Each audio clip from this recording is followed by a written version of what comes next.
Hey guys, welcome back to Rocket Gyan, my fellow space tubers.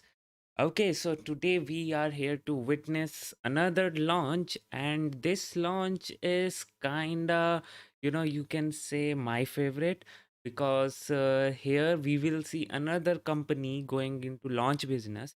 Because if this is successful, then Astra is in the business. Uh, and if you have joined me previously with the Astra launch only, which happened a few months ago, that's a story needs to be tell. But I don't think so. We don't much have much time to discuss about all that. But here we are, see, guys. How are you all? And I hope we get a good display of launch and stuff. Hi Starship Boy, hi Chris, hi Nishant, hi Vishesh, hi Ayan. I hope you all are doing great. And now, without any further ado, let's just see what this rocket is all about. So, first of all, this is their second attempt. Their first attempt, let's see, we will see the video also what happened during the first attempt, which was very hilarious also, but and displayed some incredible stuff of incredible achievement, I should say, of their TVCs, which we will see. So before that, let's have a look at the rocket itself, like what is the rocket and what's the payload. So this rocket is a two-stage rocket, and you will get a good look at it here. So here, let me see if I can get this up and running. Yeah. So this is fine. So this is a two-stage rocket, which you can see, and if you are wondering and see seeing that this actually looks like a starship body, that it actually indeed is, because this is a stainless steel body which it carries. And this is the first stage. This total thing is the first stage, and in the inside the fairing, or you can say the interstage adapter, we have the second stage. And yes, the first stage is incredibly large than the second stage, which you can see from here. So this is the exploded view in front of you. So this is the first stage, this is the second stage, and this is the fairing. So if I can just zoom in a bit, yeah. So you can see the first stage itself. Okay, there is a one tank missing here. So the first stage is like very skeletal looking. Sorry, the second stage is very skeletal looking. It has one RP1 tank and one oxygen tank above it. So there are two tanks. One of them is not here. I don't know why, but yeah, that is the case. And talking about the first stage runs on five Delphin engines, which you can see here. So these five Delphin engines produces a total thrust of 147 kilonewtons, and it runs on RP1 and LOX as its fuel, which is, you can say, kind of industry standard for liquid rocket engines nowadays. And this runs on electric pump fed cycle, which is very much needed in that case, in this case, because first of all, this is a very extremely small set launcher, I should say. The payload capacity for this thing is only 50 kilograms, and that's why they need to reduce the weight and reduce the complexity. And that's where electric pump fed engine becomes handy, because they are very easy to make. They don't have many complex piping going around, because for electric pump fed, everything is controlled by the electric motor. Gimbal also you can actuate with the motor, as well as the control the speed of the turbine with the motor. You can actually just change the software which is controlling the motor, and you will have a desired turbine speed. That's how easy it is. In case of traditional rockets, conventional I should say, in which actually the plumbing and gimbling is done by actual mechanics going on, pneumatics. I have to be specific. That actually means you are controlling everything, the turbine speed, the gimbaling and everything, by using hydraulics, the mechanical means of controlling, which is very difficult in in comparison to electric pump fed. And talking about the second stage produces 3.2 kilonewtons of thrust. And I don't think so you can see the proper graphics of this stage, but this is a simple looking stage, because this is a pressure fed engine. Here it does not have an electric pump fed. This is just a pressure fed engine, which means both the oxygen and the RP1 tank is pressurized, and then finally they are ignited inside the combustion chamber and released into the vacuum of space. And that's how it produces thrust. And uh, you now must have guessed also, and I have already told you that it has extremely small capacity, around 50 kilograms till now. They have actually extended the first stage, and that's why they're able to get 50 kilograms. Before that, it was 25 kilograms. Okay. Uh, yeah.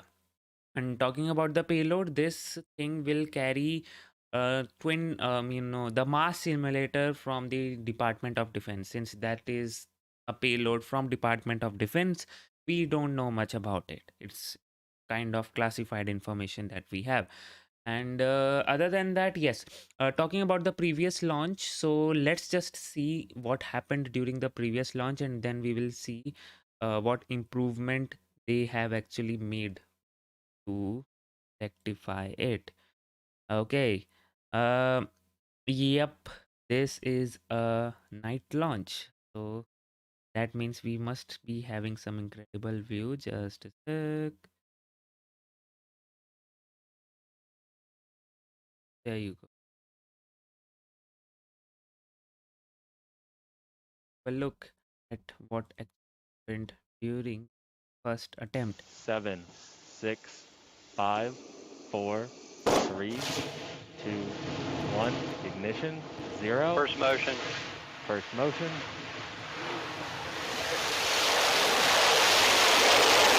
I was seeing that.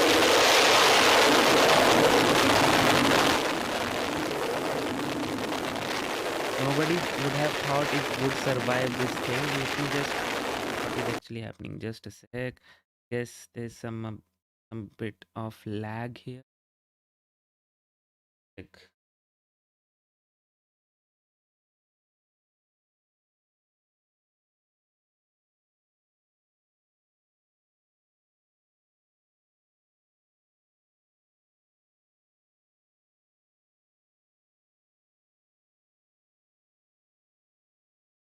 yeah.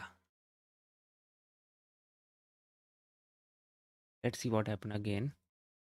Hopefully it will work out. Seconds. Water system on. Yeah. 8, 7, 6, 5, 4, 3, 2, 1. Ignition.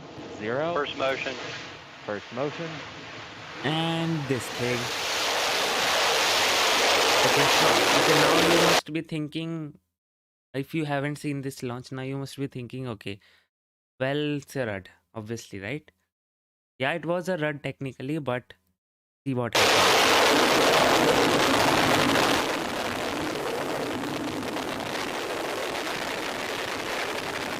There you go, that tiny little rocket trying to just reach the skies and beyond.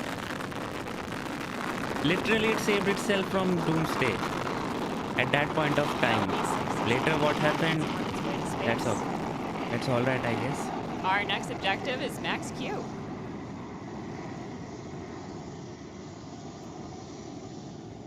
Okay.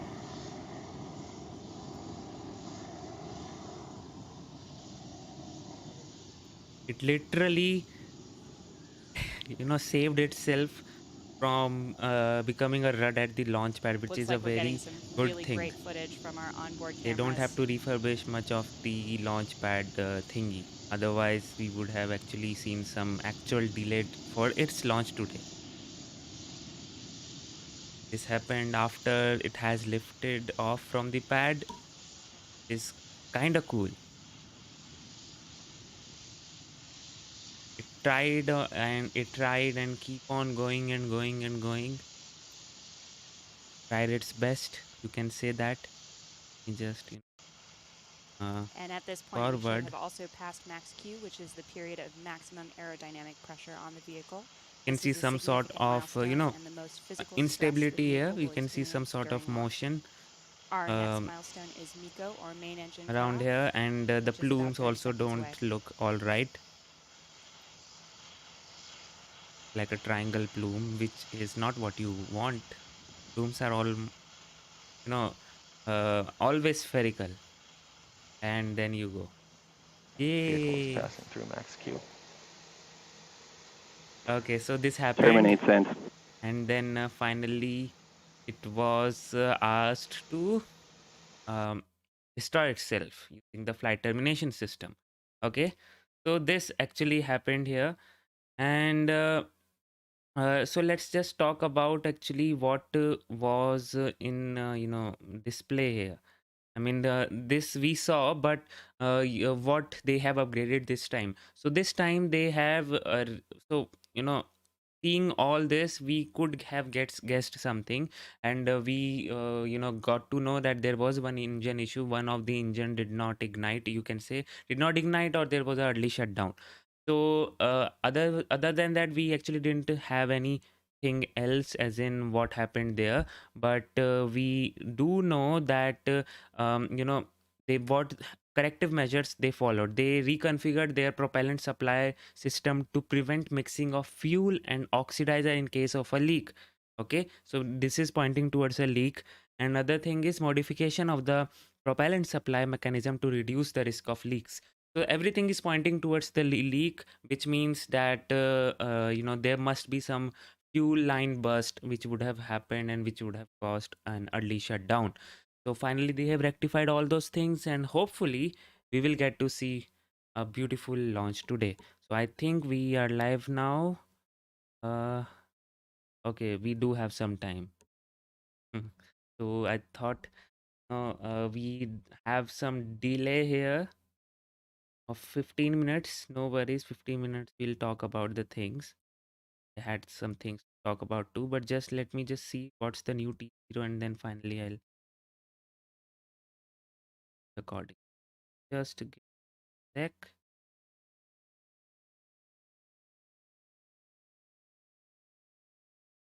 Okay, the updated T0 is 920 Pacific, which is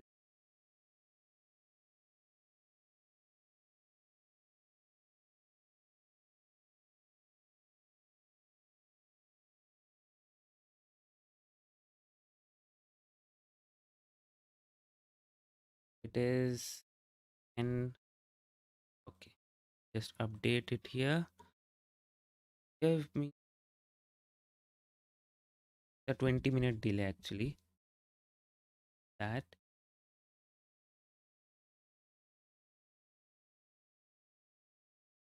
fine. Updated the new T0.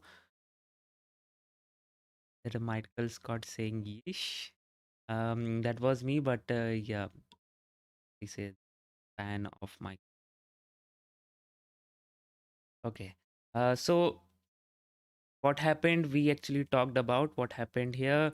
This was not a good thing. If you can actually spot the engine shutdown from this footage, that would be great, right? 2, 1, ignition, 0. First motion. First motion. Something actually hit the rocket, and then it see what actually happened was, why did it go sideways? Because I just said that there was one early engine shutdown, right? And because of that there was uneven thrust beneath the rocket, because one side is thrusting excessively, the other side was not producing a thrust because one engine was not working. Because of that there was a torque uh, which resulted in tilting of this rocket, or you can say extreme pitch, before even lifting off from the pad. So this happened because one side was producing thrust, other side was not producing thrust. So you can imagine by how when you just push from one side, upper part of the rocket will try to tilt. So this happened that time, and you can see the result. But kudos to the physics team, which actually included their what should I say, artificial intelligence, machine learning algorithms or whatnot, to actually save this rocket from doomsday, at least out on the launch pad. Because um, uh, you know whatever you say, many rockets, in fact I would say um, the space countries all over the world, which are the spacefaring nations all over the world, like ISRO, China, they even don't have this capability going on with the thrust vector control. Everything is procedurally written in the program, which means you have to do this. If this does not happen, you have to do this. Otherwise, you have to do this. This is how the procedural programming works, right? And all the rockets with the these spacefaring nations, they also don't have this capability, because you literally need to have some smart algorithms going on when one engine shut down, and you need get the state of the rocket, and then according to that you need to adjust the thrust or the pitch of the other nozzles, and you have to play around those things. It's a very cool thing for a software engineer to play with, but again, if you can provide that capability, then only you can play with it, that thing, right?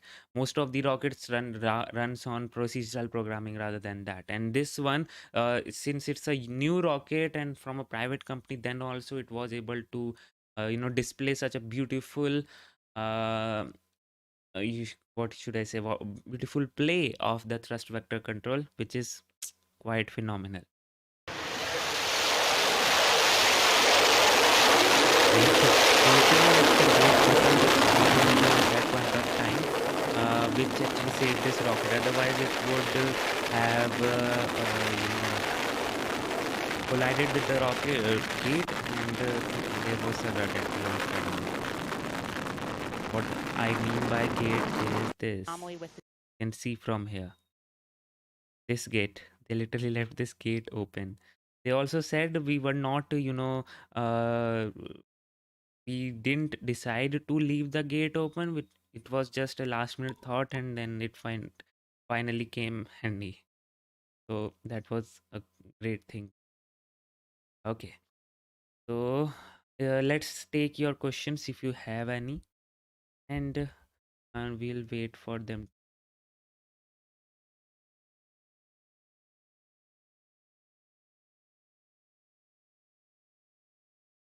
Uh, okay. Hi everyone. So hello from Cape Canaveral. Hi Mark.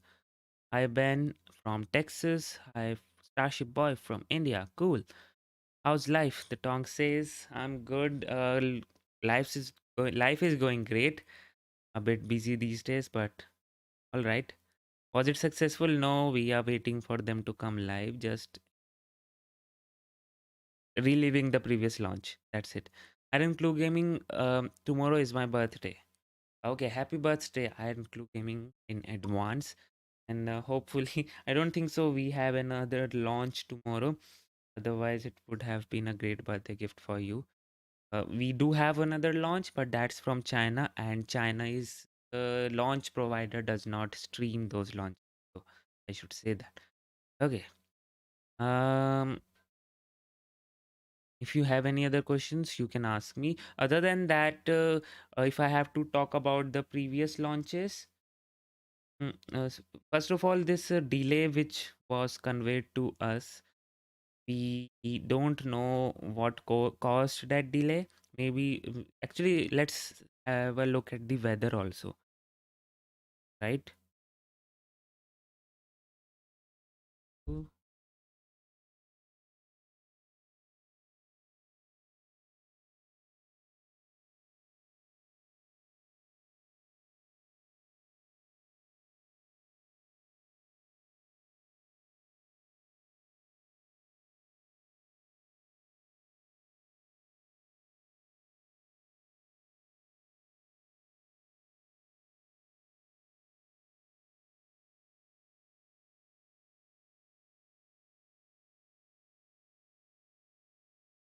So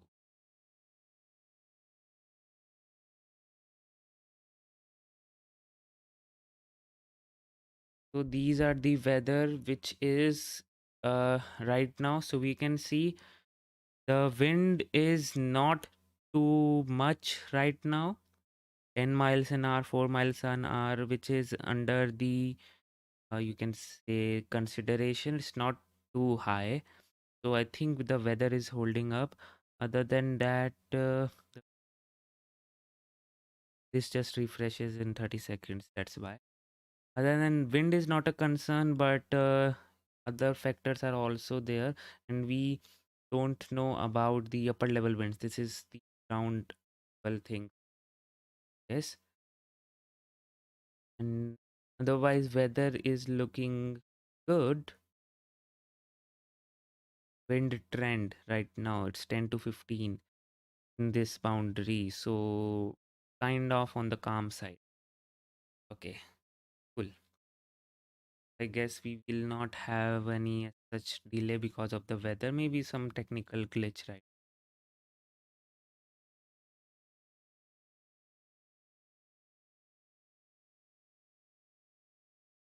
Okay, so yeah, I was talking about what I was. Yes, the Astra as a company. So this company, Astra Rocket Company, was established because of one competition. One of the organization organized, I guess it was from Department of Defense only, because Department of Defense actually needed some launch provider which can launch small payloads to the orbit very low rate. So they did not need like 1 ton capacity of or 500 kilogram capacity, not like that. They need a very small rocket which can actually just launch a couple of CubeSats to the orbit on demand, right? And that's why they launch a competition. Out of all the participants, only Astra survived because only Astra actually remained a participant of that competition. Literally, rocket business is so hard, which means you even can't even uh, compete in these kind of things. You just sometimes have to take your chances back during the competition without even trying. It's so hard. So Astra tried, and they have actually reached the orbit also. I'm not wrong. Yes, they did. But this was like the their public stream which they did, which means this Department of Defense had this requirement in which they had to launch 2 payloads to the orbit before they can launch commercial or their Department of Defense payloads. So previously they attempted the rocket LV0006 or rocket 3.3, and we all know what happened at that point of time. So now they are again going on with the same thing. Maybe there must be some changes in the sense, all those things. That thing which they are actually launching to the orbit is not a mass simulator. Actually, you can say it's kind of having some sort of experiments antenna, as well as some science, I guess. I don't know, it's a Department of Defense thing. So everything is classified, so just a guess. But obviously it's not like a metal block which is going to that's it. That's what I wanted to say. There will be some electronics in on it, but it's of no use because it will be okay. So talking about the mission profile, we did not actually see the mission profile, right? So let's have a look at that. You can see the inclination is 86 degrees and altitude is 500 kilometers, which it's going to a polar orbit. And Kodiak Island was actually chosen as a launch site because it, it actually gives an advantage for a polar launch. You cannot go for a equatorial launch from a Kodiak Island because it does not support that. It's just like the geography of it is not in the favor of launching from a Kodiak Island into a equatorial orbit. But yes, it does support, and actually it is advantageous to launch to a polar orbit from a Kodiak Island. Yeah, that is the thing. 500 kilometers is the altitude, which means in natural decay will occur of that mass simulator, whatever it is carrying, in 5 to 6 years. So that's not a problem. This is the mission timeline. Lift off, the begin pitch over plus 6 seconds. It will begin pitch over, not at plus 0 seconds, which we did the last time. Max Q 110, max main engine cutoff 250, 255 fairing separation, 3 minute stage separation, and 3.5 ether ignition. So there will be like 15 second of gap, which mean after main engine cutoff, in which a couple of events will take place, and then finally the ether ignition will happen. Um, Then the second engine cutoff will happen at 8:30, which means 5 minutes and around 5 minutes 30 seconds it will burn.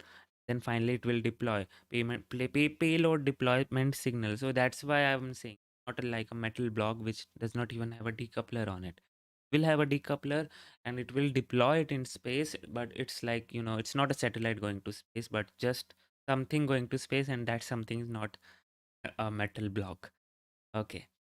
And these are the some facts which we have already discussed. The first stage 5 engine, the second stage 1 ether engine. First stage 5 engine is electric pump fed. The second stage 1 ether engine is pressure fed.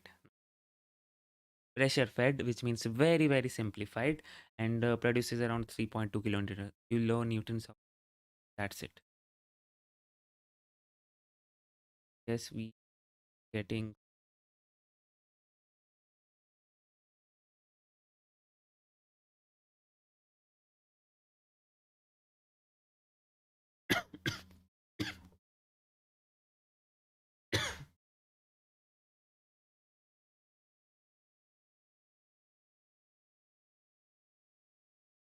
We are waiting for them to come live. Other than that is great.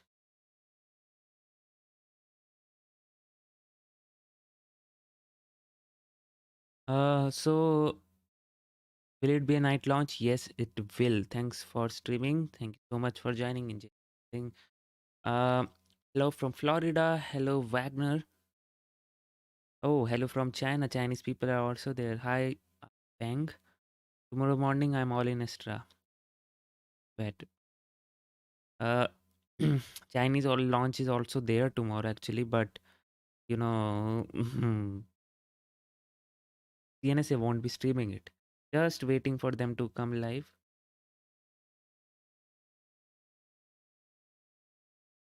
I don't think so. We will have another. Let me just confirm it once. We are not seeing any other delay. The weather is holding up, and yep, not any update from them regarding this. So we should be looking good. Just waiting for things.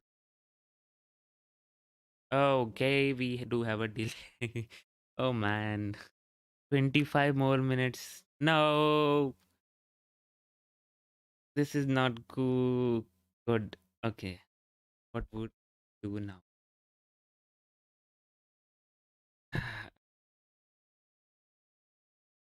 Not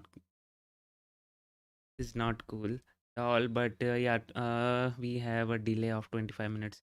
Talking about the launch window actually opened at 9 Pacific, which means they were aiming for the starting of the launch window.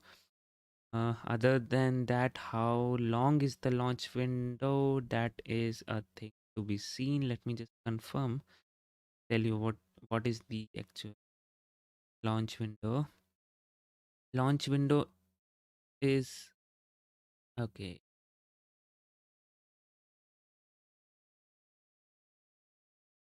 So they have like 11 3 hour 30-minute launch window.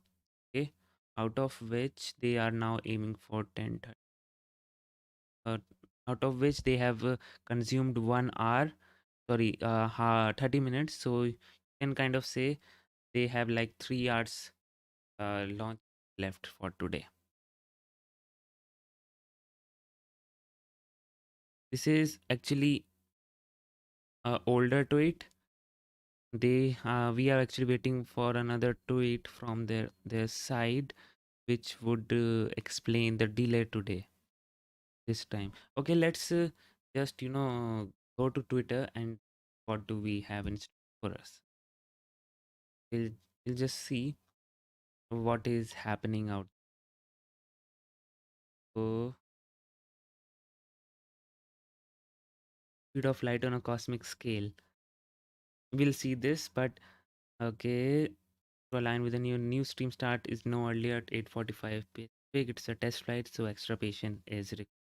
So I guess this is the thing which the delay is caused by a technical problem and not the weather problem, which we have already seen.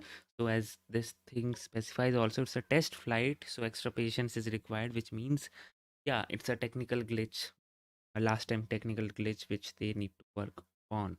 uh, I streamed this launch um, during that red also, and at that point of time also they did a scrub for the day and then again launched it the next day. So we'll have to wait and see. Think okay, we don't have any update from them yet. The clock is being held at T minus 60. Okay, this is not good. See, when we have another T0, right? So why am I saying this is not okay, all right, or you can say not a great sign? Because when we have another, T0, that means they are looking forward to launch that thing. Whatever, problem they had, they resolved it. Now we don't even know the new T0. They are just, guessing it. It might be 25 minutes that they will take to rectify the last minute bug which they has arisen. So this is not a good sign, but that also does not mean they will not launch today. We don't know whether it's a small glitch which can be corrected, or it's like a long big glitch which can't be corrected. So we have to wait and see. That's why holding clock is dangerous than having a new T0. Like if a new T0 is like plus 2 hours ahead, no worries with that. That simply means you are going ahead with the timeline, the countdown at least. Now holding the timeline or clock is not a great sign. Okay, finally got some updates from them. uh, when launch, we waiting for that.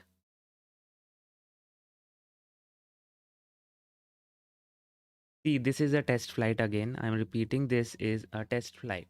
So that means we will have some issues regarding some last minute technical glitches, some issues regarding the weather, because for the test flights, weather is also very, you can say the upper bound is considered for weather limit, or you can say the lower, yeah, the upper bound is considered for the weather. So you can say that weather also needs to hold up, but weather is holding up thankfully.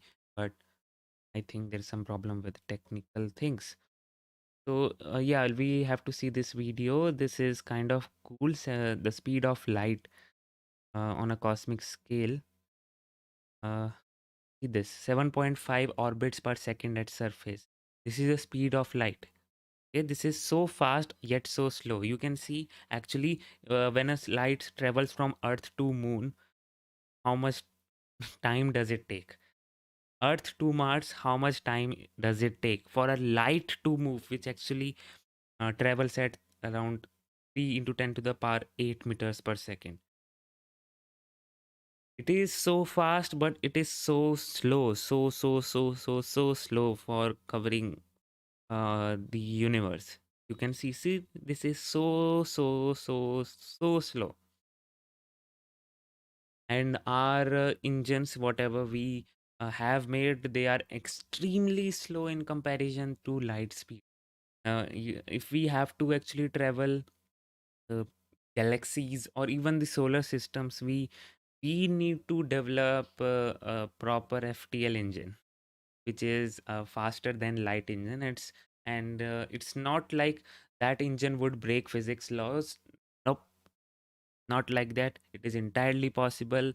When Einstein made that relativity theory, which he said nothing can travel faster than the speed of light, he meant nothing from nothing, that the positive mass particles. But negative mass particles is also a thing which everyone is exploring, and I guess someone has actually made that also at a very very small scale, and it was highly unstable, but it was made in the lab. So hopefully if we can achieve that, we'll have some exotic matter, and after we have some exotic matter, we can literally travel faster than light. But yeah, it needs some time. for that to happen?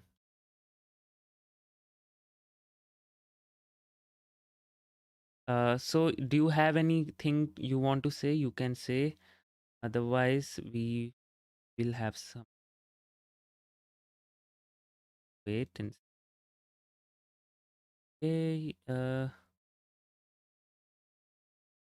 Talking about any other update, I guess we don't have any other update because we just the hot thing on in the space industry right now is just okay. So yeah, today is a lunar eclipse also, and it's the biggest partial lunar eclipse since 1440.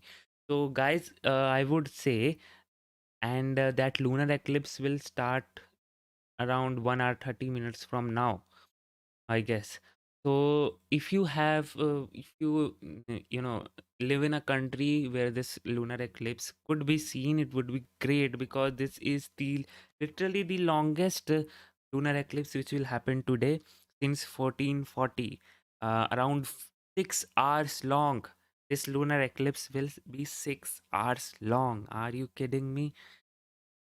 I haven't seen, obviously, we nobody has seen this long lunar eclipse since 1440. So this would be a great thing to watch. And what actually will happen today, we can see that here. So this is penumbra, umbra. This is the Earth's shadow. You can see why we are saying that it's a partial lunar eclipse. You can see some part of the lunar, the moon will remain exposed, and the moon is not fully swallowed by Earth today. That's why it's a partial lunar eclipse and not the full lunar eclipse in which the moon is actually swallowed in the Earth's shadow as a whole. You can say around 97% of the moon is swallowed, but again 3% is left. That's why you can't say it. Uh, the full lunar eclipse, but if you can, you can watch it also, but have some protective gear. I don't know, people say you can watch lunar eclipse with your naked eyes. That's not a problem, but you just never know, right? You just never know if it is a thing or not. I mean, just have some advice, and if you have some telescope or something like that to observe the lunar eclipse, please do that. These kind of phenomena happens usually, but again, these are some rare phenomena, and lunar eclipse which is this long is obviously um, the rarest. So go ahead and watch this incredible display of astronomy. Starts at 8 p.m. in New Zealand and peaks at 10 p.m. Forecast weather is fine, and the clear skies is there. Looking forward to see it here in New Zealand. Hopefully you can see it, and in my country I can't. And it's like 11 a.m. right now, so obviously I can't see it. Uh, would be a great thing if I would have seen it myself, but okay. And yes, guys, Expense season 6 is coming. If you haven't seen the trailer right now, they have released the trailer. You can go ahead and see. And this is the final season, the Expense season 6. Okay. Let me see how's the thing. Okay. Is this solar orbital is making its riskiest flyby yet, passing through Earth's space debris cloud. Space debris cloud and buzzing home at just 460 kilometers. Oh, okay.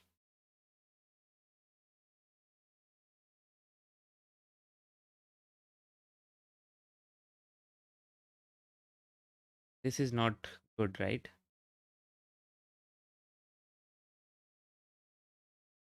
Possess a potential debris cloud. So this, if you don't know, this solar orbiter was launched by ESA, and this was supposed to, do some flyby of the sun to study the sun, and for that it needs get some Venus and the Earth gravity assist. It has performed the Venus gravity assist, and now it is performing the Earth gravity assist. Then it will start performing its mission. The science mission will begin. It has actually not even gone to its intended orbit in which it can do the science. Okay, so because of that, since it is approaching Earth and it will like come near to 460 kilometers above the surface, that's it, will potentially pass through this debris cloud which you can see here. Collision probably high enough, maneuver will be performed. If the collision probability is high, maneuver will be performed here, and because this is a geostationary orbit, and geostationary orbit is also very cluttered, because in the low Earth orbit that is cluttered, but everything, you can say that atmospheric drag is there, so things tend to fall down and clear up as the time passes. But for geostationary orbit, which is high above at 36,000 kilometers, no, nothing is there to actually decay those things. So it is kind of polluted down up there, so that's why there is a problem of collision. And then finally, obviously, the low Earth orbit, which is very trafficy nowadays.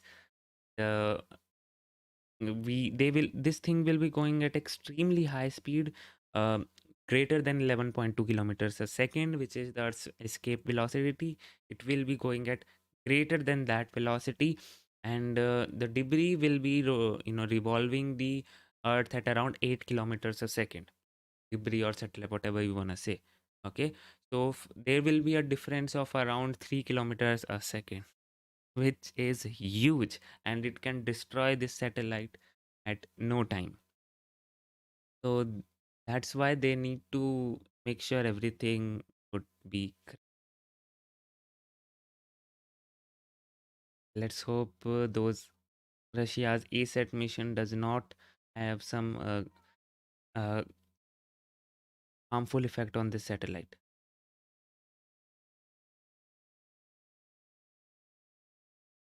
See, lunar eclipse can be watched with the naked eyes. To watch a solar eclipse, you need protection. Yes, that is truth. You are saying right, but sometimes it is said for the lunar eclipse also need some sort of gear. Like here, when you are watching a lunar eclipse in day, I guess, then you need some gear. I don't know. I just heard some cases, exceptional cases. So just clarify and then go ahead and watch it. Still waiting for them to come live. Okay.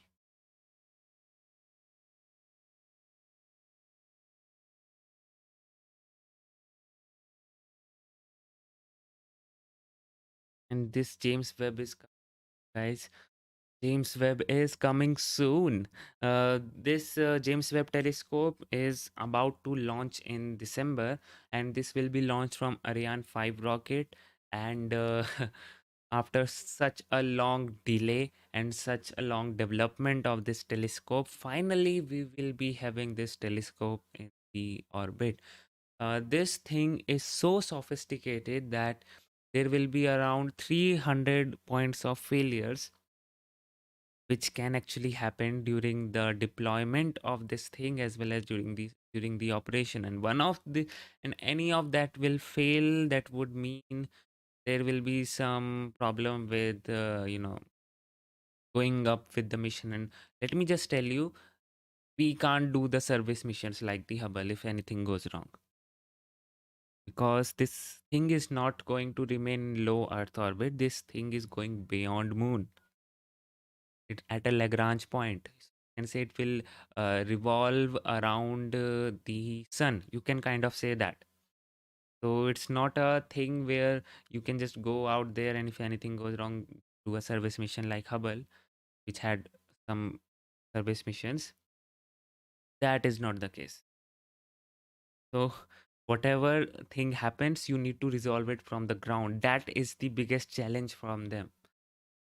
And finally, it will be launching. It's a very expensive payload also, and very complex also. After International Space Station, if anything complex has been made, man-made thing, anything complex man has been made, it would be the James Webb Telescope.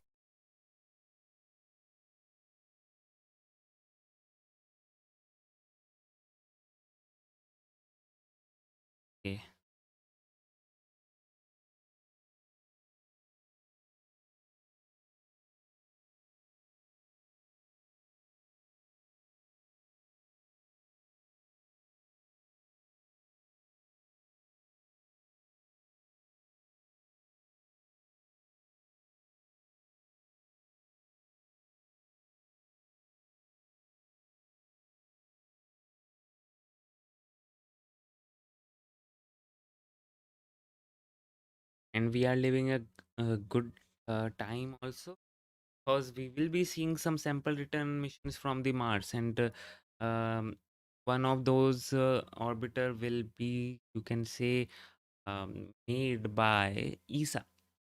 Will uh, give us sample from the Mars, which we are living in a good time. I would say this decade, 2020 to 2030, this decade is golden decade for innovation in rockets and space. I will say that you will actually see some great things happening in this decade. Starship will be made operational. We are launching the satellites at a faster rate than ever. uh, Other technologies related to rockets and space technology is modernizing and becoming very advanced. We will have some nuclear propulsion also tested in this decade.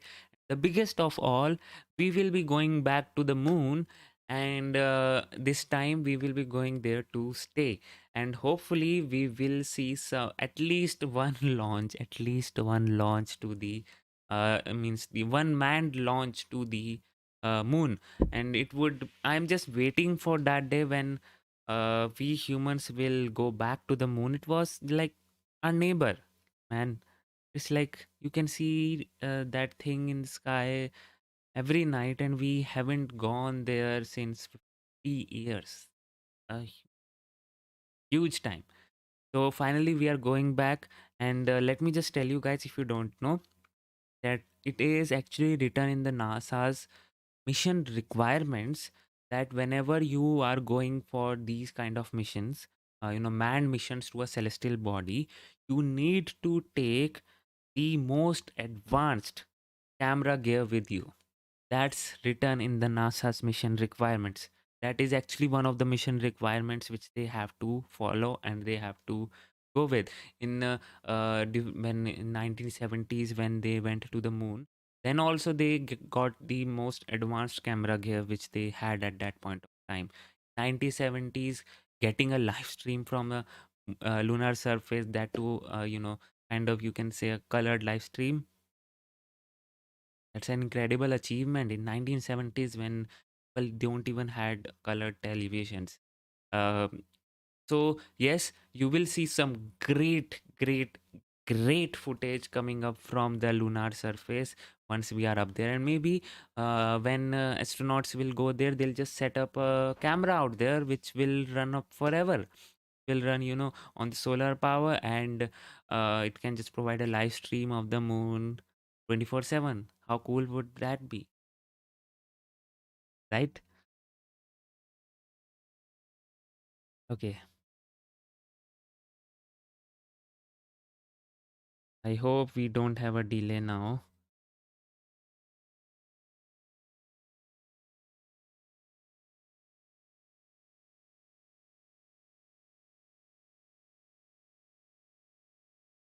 T minus 60 is a problem, right? Don't have a T0. Problem. Okay, guys, if you have any other questions, you can ask me. Otherwise, if more delay happens, we will switch over to KSP, I guess. We'll try to play some KSP, but right now, uh, let's hope we get the live stream.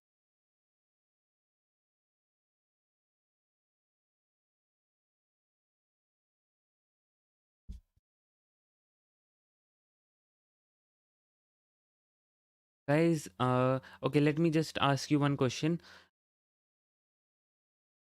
From where are you seeing this launch, and will you be able to see the lunar eclipse today?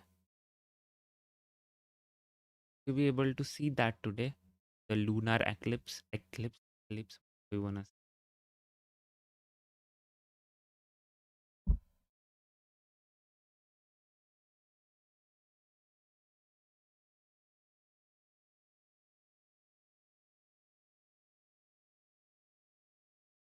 2 minutes until the live stream starts.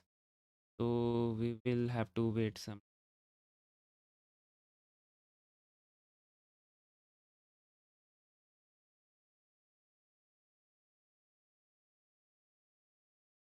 think will they will succeed if they launch today? See, they have already succeed. That's not a problem for them. The problem is whether they have succeeded for some time now. No, that's not a thing has happened. For the rocket launches, the thing with the rocket launch is that you need to have everything going in your favor. If one of the thing goes wrong, the rocket goes wrong. That's how the thing works. Like there are thousands of checks which everyone has to perform, and just a sec.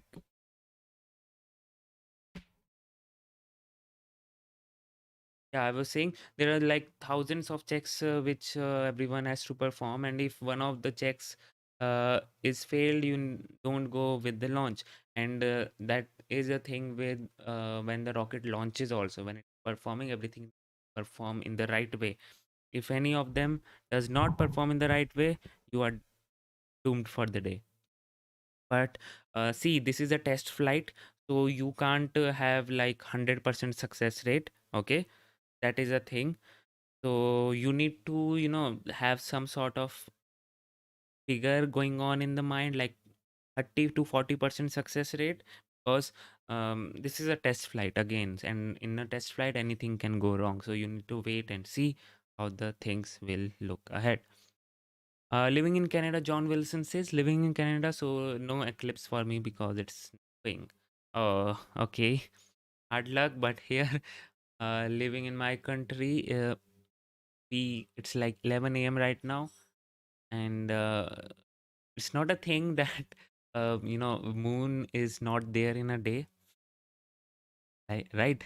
We all used to think as a kids, and maybe some of you as adults also think that moon is not there on that in the day. That is not the case. Moon is there every time. You just don't see it in the day because of all the light going around. But yeah, that's the case. It's daytime here, and it's not even being geography is not here, not like where you can actually see this lunar eclipse. So waiting for them to come live now. Let's hope we don't have another delay. Uh, but I guess since they are not starting, so hopefully we will have another delay. We'll have to wait and see.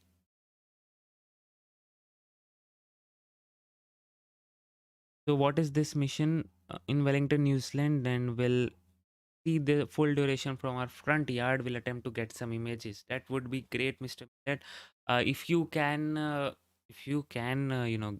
get some images, do share it with me on Twitter. If you have that, @RocketGyan is my handle. You can see at the bottom of the screen in the bottom left corner. That's my handle. You can tag me, and we all can enjoy those beautiful pictures. And if any one of you has telescopes, please, please, please frame some images, take some images from the telescope, or take some videos, because lunar eclipse is a thing to be observed from a telescope. So don't miss out this opportunity. So Remeji, say, what is this mission all about? So this mission is the second launch attempt for them, for the Astra company. They have actually succeeded to space, succeeded to orbit once, but they have not done that in a consecutive way. So finally, they will be trying to attempt this thing today. But yeah, this thing also will not be like a consecutive launch success. It previously they had a failure because one of the, you can say, kind of, I am guessing right now from whatever corrective measures they have taken, that there was a fuel line burst which caused the early engine shutdown. Let me see. Uh, okay, and there's a delay again of 30 minutes.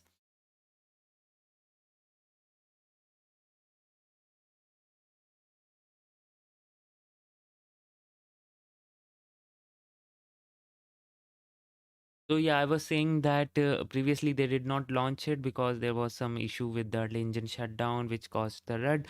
Now they're trying to launch. This is a two-stage rocket, and this rocket will carry a mass simulator from Department of Defense, which they are saying as a mass simulator, but obviously would be some sort of electronics and not just a metal block. So yeah, and right now we are like 30 minutes. We have 30 minutes delay from when they will launch.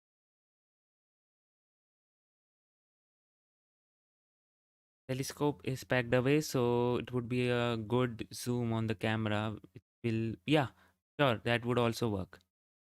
Is there a dummy payload or a real payload? A dummy payload, you can say that. Uh, because that's not a satellite which is going to space. Maybe some uh, block of sensors and electronics, but not a satellite. So now, what should we do? We have like 30 minutes and we don't even know how long it will take. Should I load up KSP in background? Because loading up KSP also takes like tons of resources for my computer, and during a live stream when I try to load that, it just does not work for some reason, and my live stream just become laggy and delays are better than big boom. You are very right, but see, that's not a problem. The problem is this: delays are not a problem. Problem is this: the clock is being held at T minus 60, which means they don't know whether they will fly today or not. There is not a new T0. So that's why we'll have to wait and wait and wait. Don't know. We will have some rocket launching today. Okay, let me just, because this will take some time now. So let me load up KSP in background. Actually, lately I was playing, what did I say, Subnautica. Uh, Although it's like a, what should I say, a space, not a space game, it's a water game, ocean. But um, it justifies the purpose because there also the story revolves around space and stuff, and yeah, it's kind of good. Okay, loading up KSP. What is the launch window today? Okay, talking about the launch window, as I said, it was like a 3 hour 30-minute launch window, and we have to wait another 30 minutes or so now start the live stream, which means they have already consumed 1 hour from that launch window. So now they have like 2 hour 30 minutes of the launch window still left, so they can try it. Okay, I need to check my update my timer. Actually, I didn't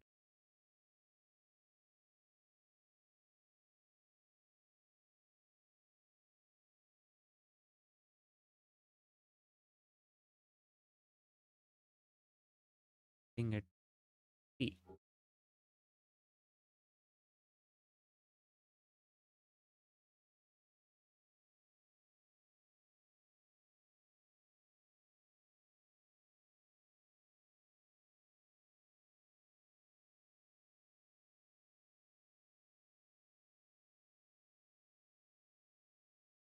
Astra is now targeting 12:20 EST. Okay, for about 30 minutes. They have tweeted anything. Do we have another T0? That's a thing. We need some. We need another T. Okay, the team has polled. Okay, this is great. Great. Just had here, and that update is at on load. Yeah. The team has polled go for propellant load. The updated T0 is now 10:20 Pacific time, which means that we are looking good for the launch this time, I guess, because now we at least have the T0. So hopefully we will not experience any further delays. Pacific, right?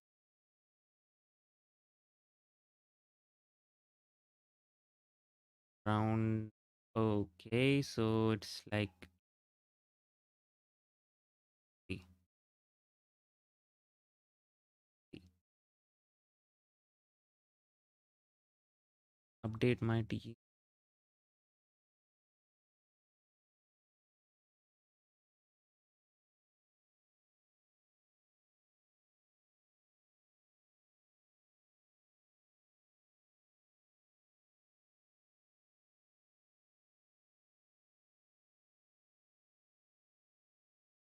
Yeah, change to 20p Pacific. Yes, so this is I have updated the T0 also now.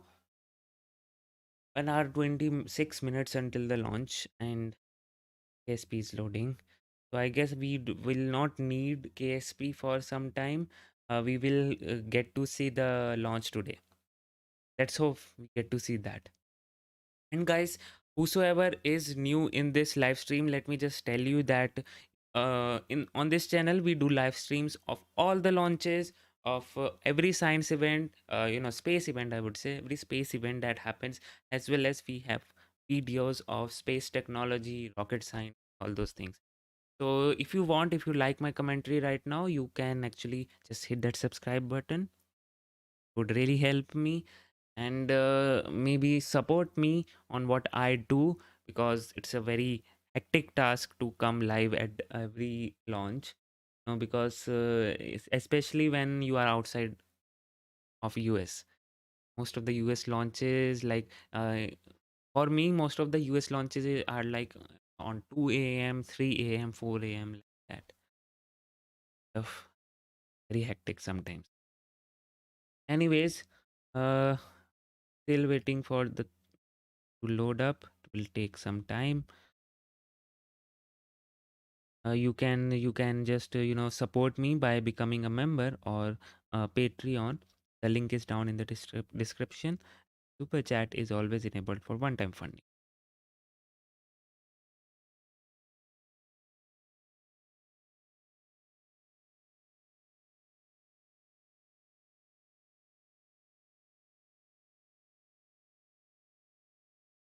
The recent event which actually took place.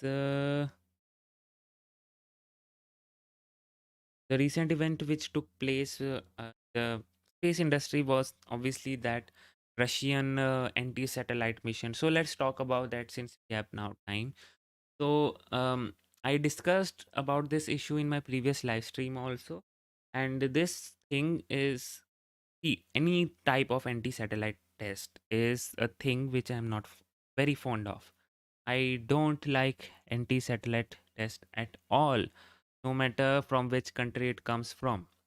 Okay, this is I'm not a supporter of anti-satellite test. And what Russia did a couple of days back was very irresponsible, I would say, on their part, because first of all, they killed their dead satellite which was in the orbit. uh, like it was a satellite which was about to decay in several years automatically, but it was still in the high up orbit. And if anything happen, if you destroy that satellite, it would create many pieces which could endanger International Space Station also. And it was not a like a CubeSat or a very small satellite which they targeted. It literally SUV sized satellite, around weighing around 2000 kilograms. Okay, so that was a problem, weighing around 2000 kilograms, and destroying it at around 500-kilometer orbit.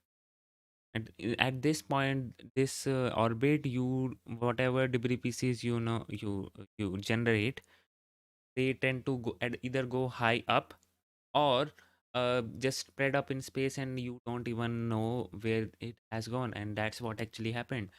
It has generated around 1500 plus trackable debris pieces right now, which is only trackable, and hundreds of thousands of untrackable debris pieces, which is literally the thing which you uh, fear the most, because a thing which is unknown and it comes right at your face, and you are not prepared for it, obviously that is a thing to get scared of. So they have done this. I don't know who ordered it, and people are saying even Roscosmos did not have any idea. But obviously, Roscosmos top officials must have given some hint. It would have gone like, okay, we are going to. Because this mission was from military, not from Roscosmos. So the conversation would have gone like, yeah, we are going to conduct this anti-satellite test. Do you have any satellite in which we can target? They said no. Okay, so can you launch one? Said no. Okay, so this is a satellite which is not running. Can we hit it? They said Roscosmos said no. But so then again they said military one. Okay, then you launch one for us. They said no. You know, because we don't have budget and all those things. But whatever you want to say, any scientist or a developer who has worked on this mission, um, even the anti-satellite mission, they would have not agreed from it for it.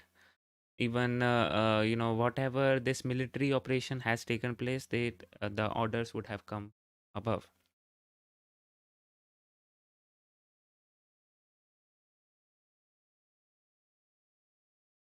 uh am I live now?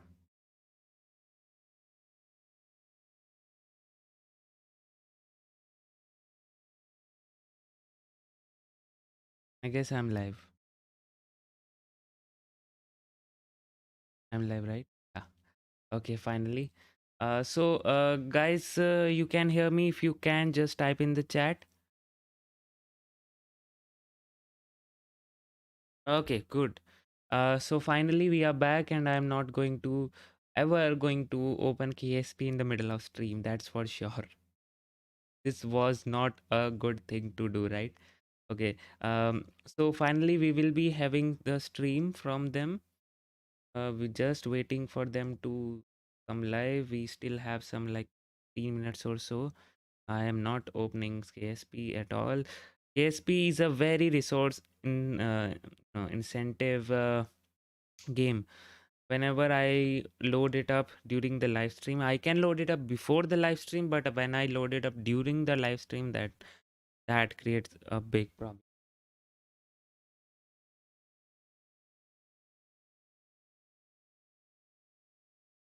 Just a sec, a call.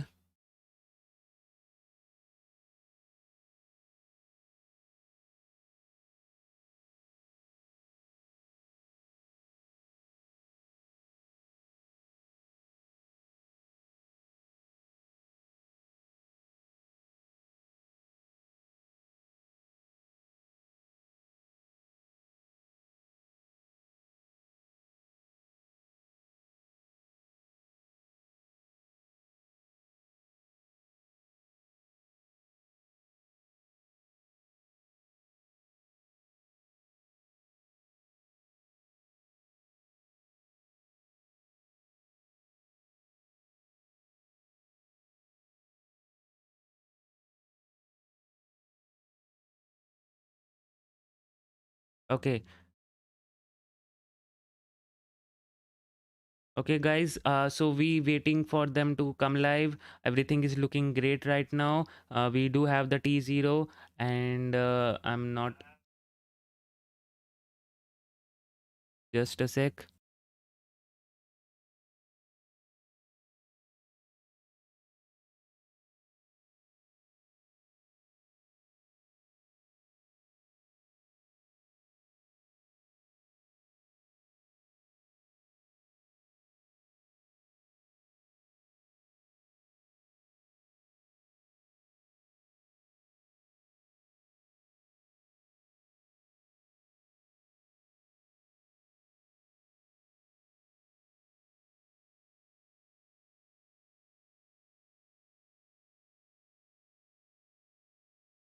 Okay, okay, I'm back. So finally, we will be seeing the launch. Hopefully. Okay, let me just see. We have any other updates? No.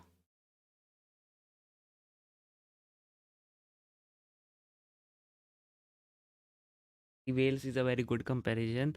And during the time, NASA used to compare it with the elephants. Yes.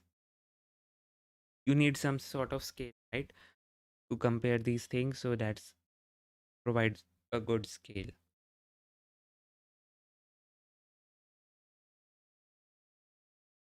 So guys, if you have anything, you can ask me. Just waiting for the things to die or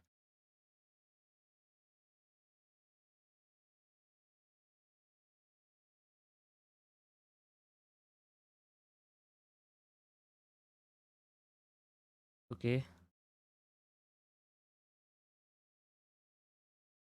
Still waiting. I just a big countdown so we do know will begin. Okay.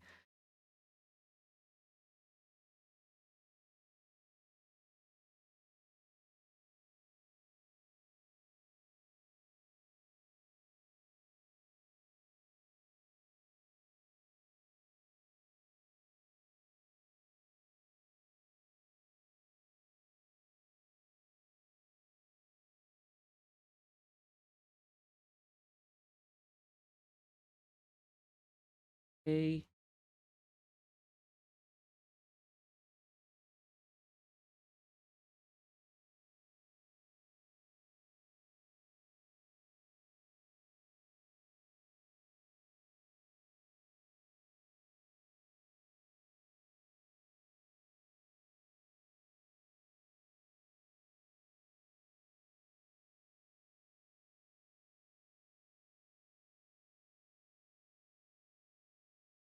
Okay. So 10 minutes 30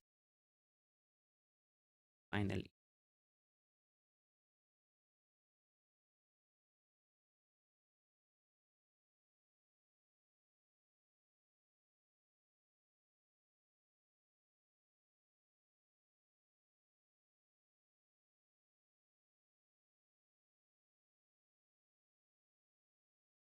Okay. So, guys, if you are just joining in, let me just tell you that this stream would begin in 10 minutes and you will see some launch. Previously, we saw um, the day launch and it did not went right. It just we saw some incredible display of thrust vector control. That was the case. But today, everything is looking great as per now. Weather is still holding up. I have seen that the weather is not a concern. There was some delay till now because of some technical glitches, but hopefully this time they have resolved everything and we now have a good T0. We have given go for the propellant load, so that means we should be looking good for this launch today. Talking about this rocket, this is a two-stage rocket, and the first stage is powered by 5 Delphin engines. These Delphin engines produce a total thrust of 147 kilonewtons, which is kind of very low. But again, this is not a very big rocket. This is extremely small rocket, used to power extremely small satellites. I mean, used to orbit extremely small satellites. Because why am I saying extremely small satellites? Because the payload capacity for this thing is 50 kilograms. Again, so when they first launched things to space, they had the payload capacity of 25 kilograms, right? Now they are having a 50 kilograms thanks to the extension in the first stage. Okay, so if you so how do you increase the payload capacity of the rocket? By increasing fuel, right? But where to increase the fuel, that's a big question. Like, you want to increase the fuel in the second stage or the first stage? Ideally you want to increase the fuel in the second stage, because second stage most of the time is more efficient. It does not have to fight with the gravity losses or drag losses or everything like that. And for the first stage, you normally don't add first fuel to the first stage. You just need some fuel so that that rocket can just go outside of the atmosphere in a curved trajectory. That's it. Normally you do that, but in this case, for this mission, they have increased the length of the first stage because they don't have extreme, you can say, a very high TWR for this rocket. and that's why they don't want to, um, let's say, no, they actually, I'm saying in a reverse thing, actually they had high TWR, that's why they increased the first stage fuel. Because of that, what they are doing is they are increasing the payload capacity, but not exactly that much payload capacity if they have increased the fuel in the second stage. Okay, like if they are increasing like 10 liters of fuel in the first stage, if they have done that in the second stage, they would have got a whole lot of fuel, but that is not the case. What countdown clock? Okay, see, this countdown clock is for, okay, it is, yeah. Okay, so I was saying you need to increase the fuel in the second stage, you get more payload. But they have not done this. One reason, they had high TWR, which was not an issue. Means they can play with the fuel in the first stage and not the second stage. Second reason, which is the most important reason, is if you see, the second stage is actually inside the fairing and the interstages adapter. I can have a good image for you. This is the fairing where the payload house is, and this is the interstage where the nozzle as well as the engine house is. And talking about the engine, it is a pressure fed engine, so therefore not a very complex thing, which and therefore the engine size is not very big. So this everything can be fit inside the fairing as well as interstage adapter. So if they go on increasing the fuel in the second stage, what will happen is, first of all, you need to check whether that engine is even rated for that amount of burn. Okay, if you just increase the fuel in the second stage, it's not like engine can handle that much of fuel, because engine are also rated for some amount of burn. First problem. Second problem, you have to increase the fairing size and the this interstage size, and you don't want to do that because right now you have the optimal thing. Okay, and I guess the second stage is also running to its max, the rated burn time, because that's how you develop engines. You need to develop the most optimal engine. So you tend to have more fuel in the second stage rather than the first. Okay, so that is the case. So yeah, that's why they did not increase in the second, rather than increase in the first stage. Okay, and talking about this thing here, just a talking about in the rocket itself, it's a the first stage is powered by 5 Delphin engine powered by electric per pump fed, and the second stage is powered by one ether engine, produces 3.2 kilonewtons of thrust, is pressure pump fed. Both of them uses RP1 and LOX as its fuel, industry standard for liquid, I guess. And this thing will be launching a mass simulator to space.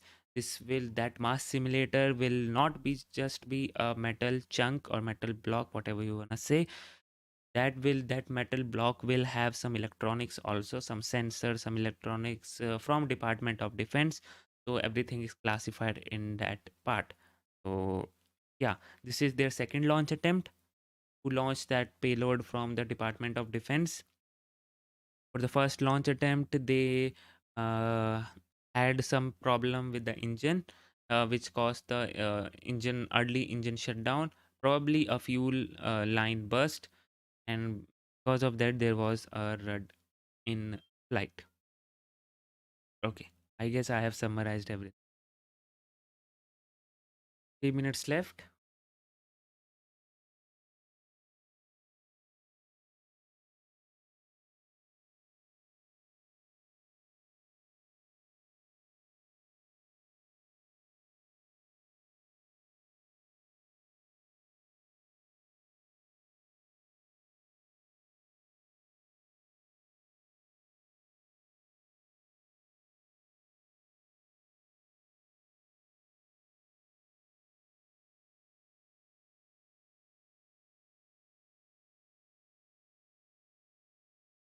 if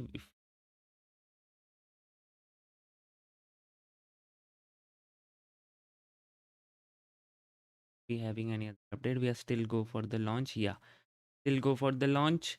T0 at 10:20 Pacific, which means we are go for the launch. Seconds, water system on. 8, 7, 6. Okay, let's we have seen this video, but again we still have Water some like system 1 on. minute or so. 8, Let's just see this video 7, again. 6, Really the moment. 5, 4, 3, 2, 1. Ignition. 0. First motion. First motion. This is the previous video recap.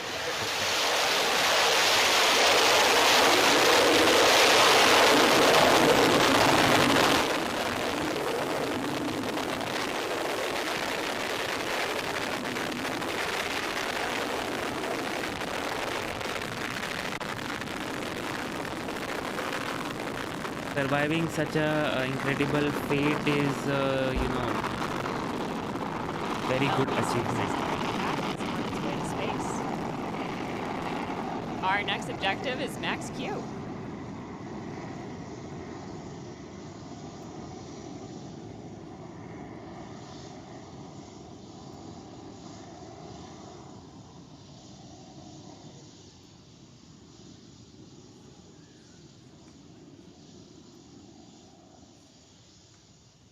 Looks like we're getting some really great footage from our onboard cameras.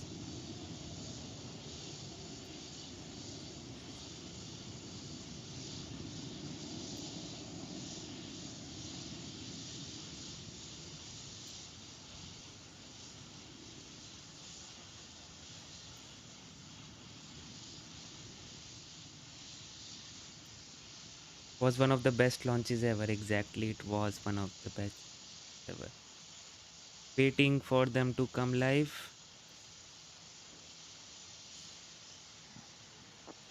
Rocket has cleared the island. That is actually their incredible achievement, I would say. If they did not launch, at least they proved their TVC is like out of this world. Approaching nominal downrange trajectory. Tracking. And at this point, we should have also passed max Q, which is the period of maximum aerodynamic pressure on the vehicle. They lost an This engine, is a that's why it was like significant milestone and the most physical taking stress the too vehicle much will fuel experience to during launch. do the same work. Our next milestone is MECO, or main engine cutoff, which is about 30 seconds away. Exactly, Dutchman. Everyone was like very very surprised, I would say, at that point of time when this rocket actually lifted off, and then obviously this was Vehicle's supposed to passing happen. through max Q. They intentionally cut off the Terminate engine. send. Then the flight termination system was triggered. So this happened. They intentionally did that because obviously they thought it would not go to the orbit, so it's not a thing to test it, because they don't have enough fuel, and it may land in on a uncharted territory which they did not want. And we will first and foremost ensure that our team and others are safe. We take great safety precautions to ensure that no one was put in danger by an event like this.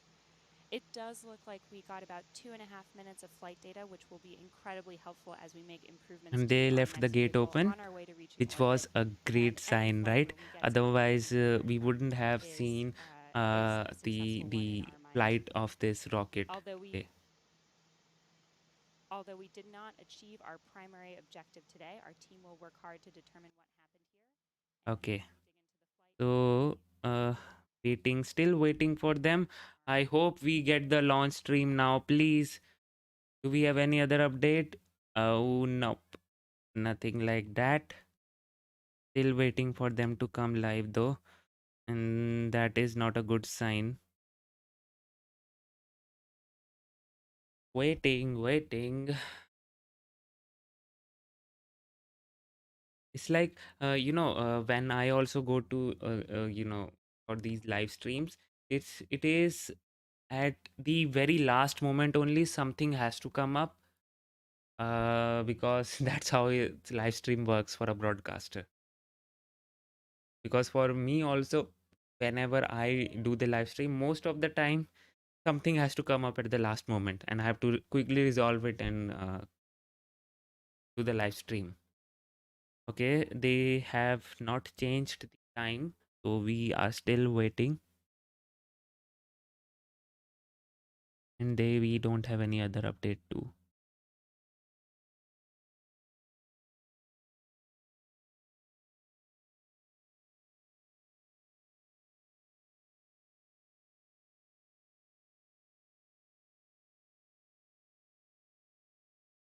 Come on, come on, bust the stream. They are trying to make space affordable, so they are still trying. This is the teamwork. They are not giving up. Go Chicago L07 exactly. Srinath. Uh, this is the thing with the. I'm actually very impressed with Firefly Alpha actually, because they did the live stream for their very first launch, which obviously was supposed to, not obviously, but the chances for not succeeding were very high. But then also they did the stream, which was very brave on the part.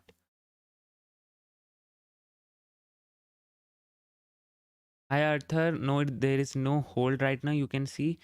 Um, this is the latest tweet from them. Still waiting. The team has pulled go for the propellant load. So 1020 Pacific is the new T0. We are just waiting for the live stream to come. That's it.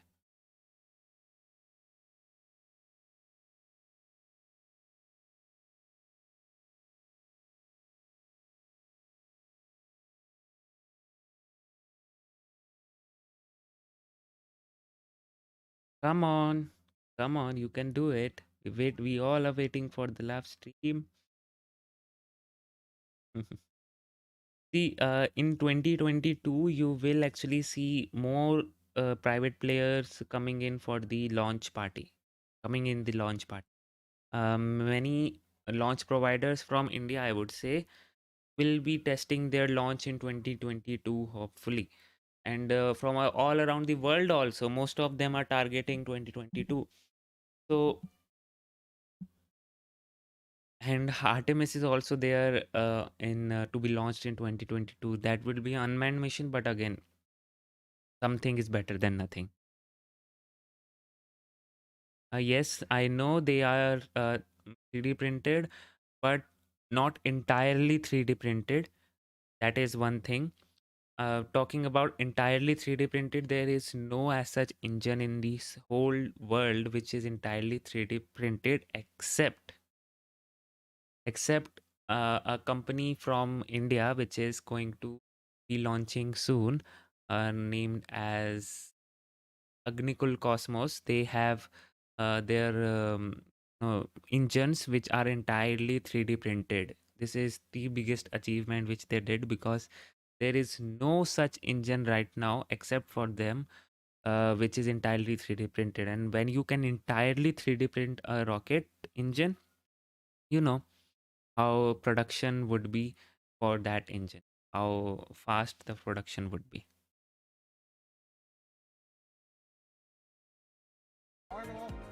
Oh, finally we have the stream.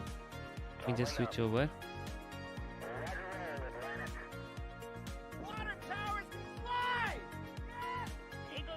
Okay, okay.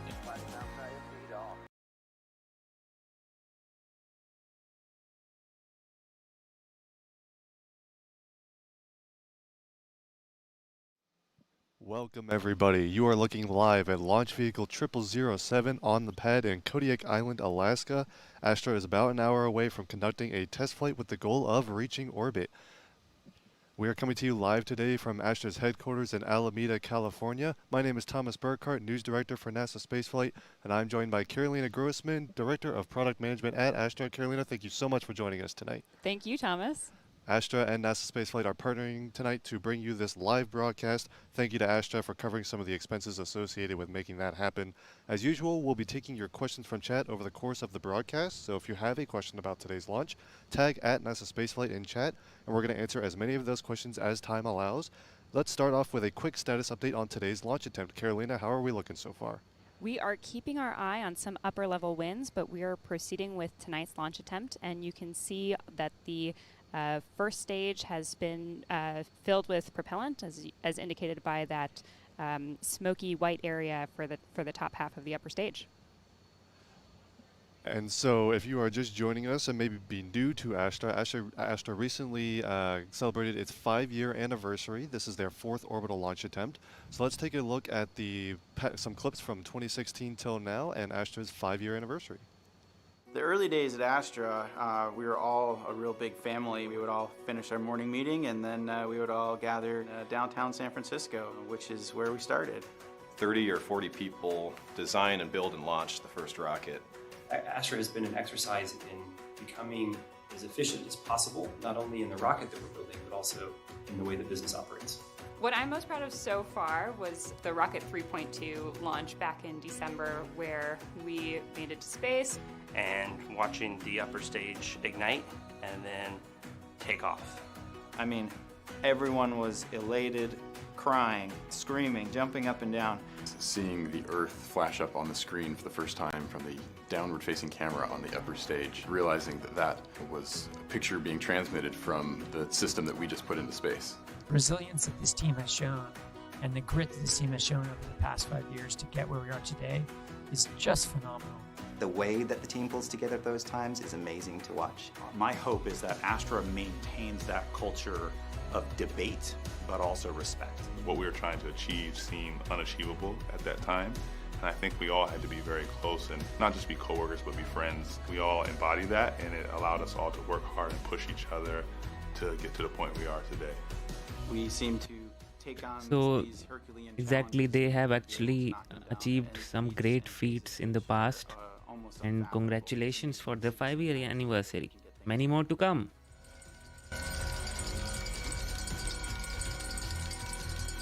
Quite a blast to see this company grow from like 6 people in a garage to where it is today. It's been quite a privilege to be able to see all that. Happy 5th anniversary, Astra!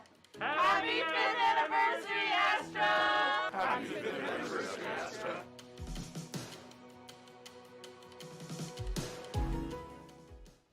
A happy anniversary indeed to Astra. We're going to dive into some Q&A now to get a little more information about Astra and their mission. And we've got a set of questions actually coming to us from the Alameda Boys and Girls Club right down the street here from Astra. So let's take a look at that. Hi, my name's Janai, and I am in 6th grade, and my question is, how long did it take you to build the rocket? Thank you so much for that question, Janai. Right now, it takes us a few months to build the rocket, but we are getting faster and faster every time. One of the most interesting things, I think, is that a lot of the material that you see in front of you on the screen actually comes into our factory as sheets of metal and raw material, and we fabricate it in our in-house machine shop to become the rocket and the launcher that you see in front of you today. Hi, my name is Maria, and I'm in 6th grade, and my question was, how high will the rocket go up into orbit? Maria, that's a great question. For today's mission, the rocket will go 500 kilometers, or about 310 miles into orbit, and that's about the distance from Alameda to Los Angeles. The rocket will reach orbit in just about 10 minutes, though, which is a lot faster than traveling by car or plane from Alameda to LA. Hi, my name is Amber. My question is, why is the rocket going into space? Amber, thank you so much for your question. This is a test flight for us so that we can learn more about how to design and build rockets that can be launched in space on a regular basis. For this mission, we're partnering with the U.S. Space Force to test a payload and see what it would be like to launch real payloads in the future. And a payload is just the object that's being sent into space. For us, that will be different types of satellites that help our mission of improving life on Earth from space. So a lot of those satellites will be doing things like Earth observation to help monitor the warming of oceans and deforestation, or providing connectivity across the globe. Hello, my name is Devad. I'm in 6th grade, And my question is, what is the benefit of making a smaller rocket? Divad, we have a need for speed. By making Astra rockets smaller than other rockets, we're able to manufacture, transport, and launch on a faster timeline because we don't take up more space or materials than we need. In fact, our rockets fit in a standard shipping container, which makes it easy to transport them to the launch site. Also, a small rocket is easier to produce in a large quantity, which is important to us because our goal is to launch a rocket every day by the end of 2025. Hi, my name is Nala, and my question is there a door on the rocket? That's a good question, Nala. There are no people-sized doors on our rockets because we're not launching people into space, but we do have about a dozen access doors on the rocket that we use to complete inspections and repairs. They have really funny names like the Dork Knight, Finding Dory, Dorito, Gryffindor, Drewberry Door, Oakland Ray Doors, and Dora the Explorer. They can vary in size but are generally about a foot by a foot. And the payload is actually not installed through a door. The way that we install the payload is by taking apart that top pointy part of the rocket, which is the fairing, which comes in two halves, and then we install the payload and reinstall those two halves of the fairing. Cool. That is the most Hi, my interesting name is thing Glenn. I've I'm ever in heard. 6th grade. And what are some benefits of launching a rocket in Alaska? Glenn, that is a great question. We're launching from Alaska from the Pacific Spaceport Complex, Alaska, which is our launch station. And one of the good things about this launch site is that we can launch over the ocean, which helps keep the rocket away from people. And we work with the government to keep planes and ships away from the rocket's path. More generally, though, launch sites help determine which locations in space that the payloads on the rocket can reach. Many launches happen near the equator because that's where Earth's rotation is the fastest, and it gives rockets a boost of speed. Lots of satellites for Earth imaging and observation want to go to polar orbits, which go over the North and South Pole, so that they can observe all the points of Earth's surface. Launching from Kodiak, Alaska makes it easier to get to those kinds of orbits, and in the future we're planning to operate other spaceports in different parts of the world. Hi, my name is Anna. I'm in 6th grade. My question is, how does a fire come out of the rocket? Anna, that's a great question. The fire coming from our rockets is a large amount of heat and energy that's directed out of our 5 engines, which enable the rocket to lift off.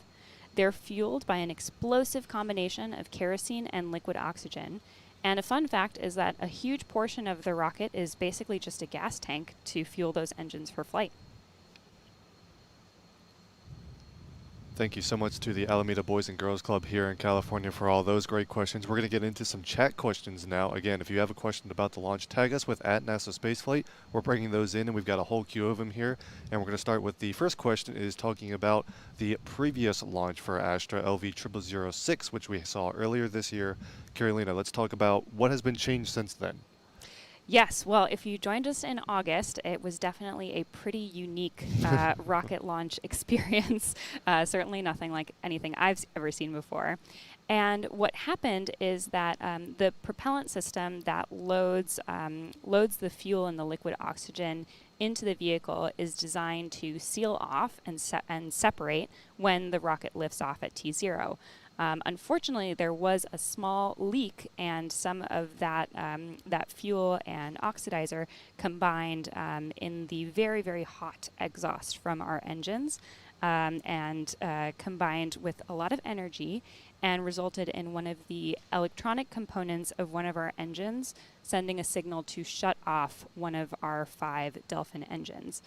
And all of this happened in less than a second, so the team very quickly reviewed the data millisecond by millisecond, and we were able to uncover the cause of the issue, and within just a few weeks the team worked really, really hard and was able to separate the way that we load the propellants onto the vehicle to prevent this from happening in the future.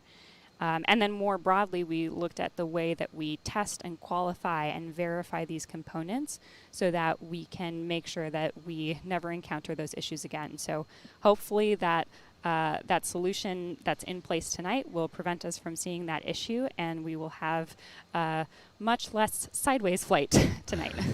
Definitely hoping for a smoother launch tonight Okay, at so just under that's a 43 minutes and great counting towards tonight's great. liftoff.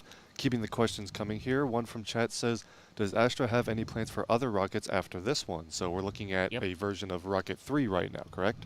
Yes, what we see is Rocket 3, and we have a lot of great plans for our future rockets. But in tonight's webcast, we're really going to focus on this mission with the U.S. Space Force. And if you want more information about Astra's plans and future, you can check out our website, and also our SEC filings are a great place to find information about our future plans.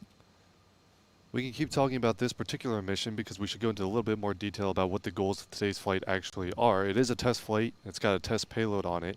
Can you just review what the other goals that we're looking to demonstrate here tonight are? Yes, so we are going for an orbital launch attempt with LV0007.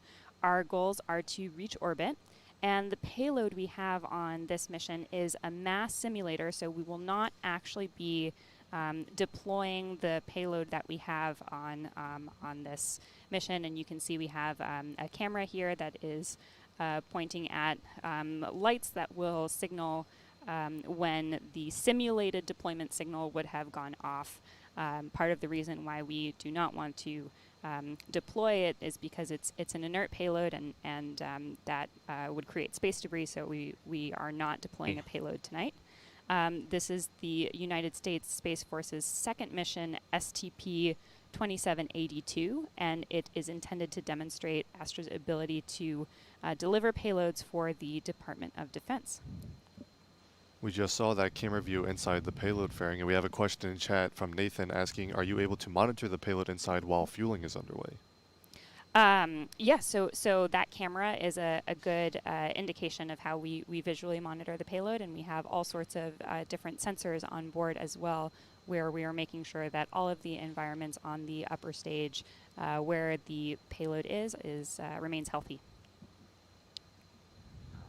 What we're looking at on our screen right now is a live view of Rocket 3.3, the latest version of Astra's rocket, this particular one being LV0007 on the pad. And we see a lot of frost on the outside. We pointed that out earlier, and that's a sign of propellant loading. Can you explain why propellant loading shows us, why we have these visual effects for fueling underway? Is it a result of what propellants you're actually using? Yeah, so the vehicle, both of our stages are fueled by the same propellants. We use our fuel is RPX, which is essentially kerosene, and we use liquid oxygen as our oxidizer. And the liquid oxygen that you see is that top white portion is very, very cold, whereas the kerosene is not as cold. So that's why you get that visual demarcation between the liquid oxygen and the fuel. We're going to keep the questions coming because we've got a nice healthy queue. An update from the countdown net. The teams have just completed FTS checkouts on the pad, and the countdown is proceeding smoothly. We're under 40 minutes and counting now. Another question from chat asks, are there any other sites that Astra is planning to launch rockets from after Alaska's Kodiak site? Well, yeah, as we mentioned from some of the Q&A from the Boys and Girls Club, we are planning. Our future plans include many spaceports around the globe, but I just want to take this opportunity to talk about our partners at the Pacific Spaceport Complex, Alaska, and the Alaska Aerospace Corporation, who we've been very fortunate to work with over the last several years in launching our rockets, and we really, really appreciate their partnership and collaboration with our first test flights, and hopefully for many years to come. Kodiak is very interesting when we're talking about Astra, because Astra is one of the very few organizations that actually launches from Kodiak. Can you talk a little bit about some of the benefits and maybe some of the challenges from launching from there?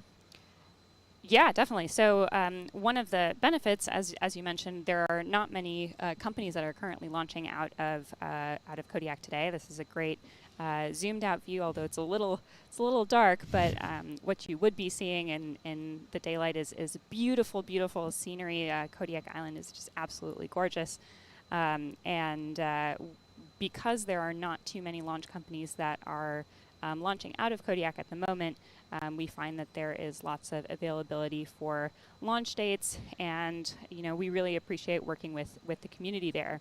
And I will say that the biggest challenge that we've experienced, especially with the preparations for this launch, has really been the weather.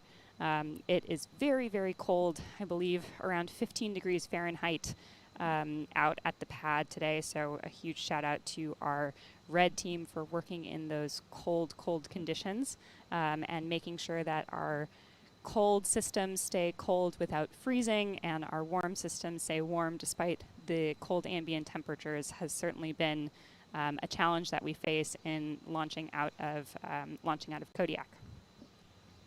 How does the rocket get to Kodiak? Because it's built here in Alameda, California, right? Yes, so everything that you see actually fits inside a shipping container. So the rocket fits inside a 45-foot shipping container and is everything else that you see, all of the ground support equipment. We're able to ship using typical logistics over trucks and boats and sometimes even aircraft to make it to the launch pad. So really what you see here that's provided and remains fixed on the ground is that fence, the poles, the lightning protection system, and the tent. But everything else we bring with us to the pad, and that's one of the things that makes Astra unique, is that really all we need is a concrete pad and an internet connection, and we can set it up ourselves.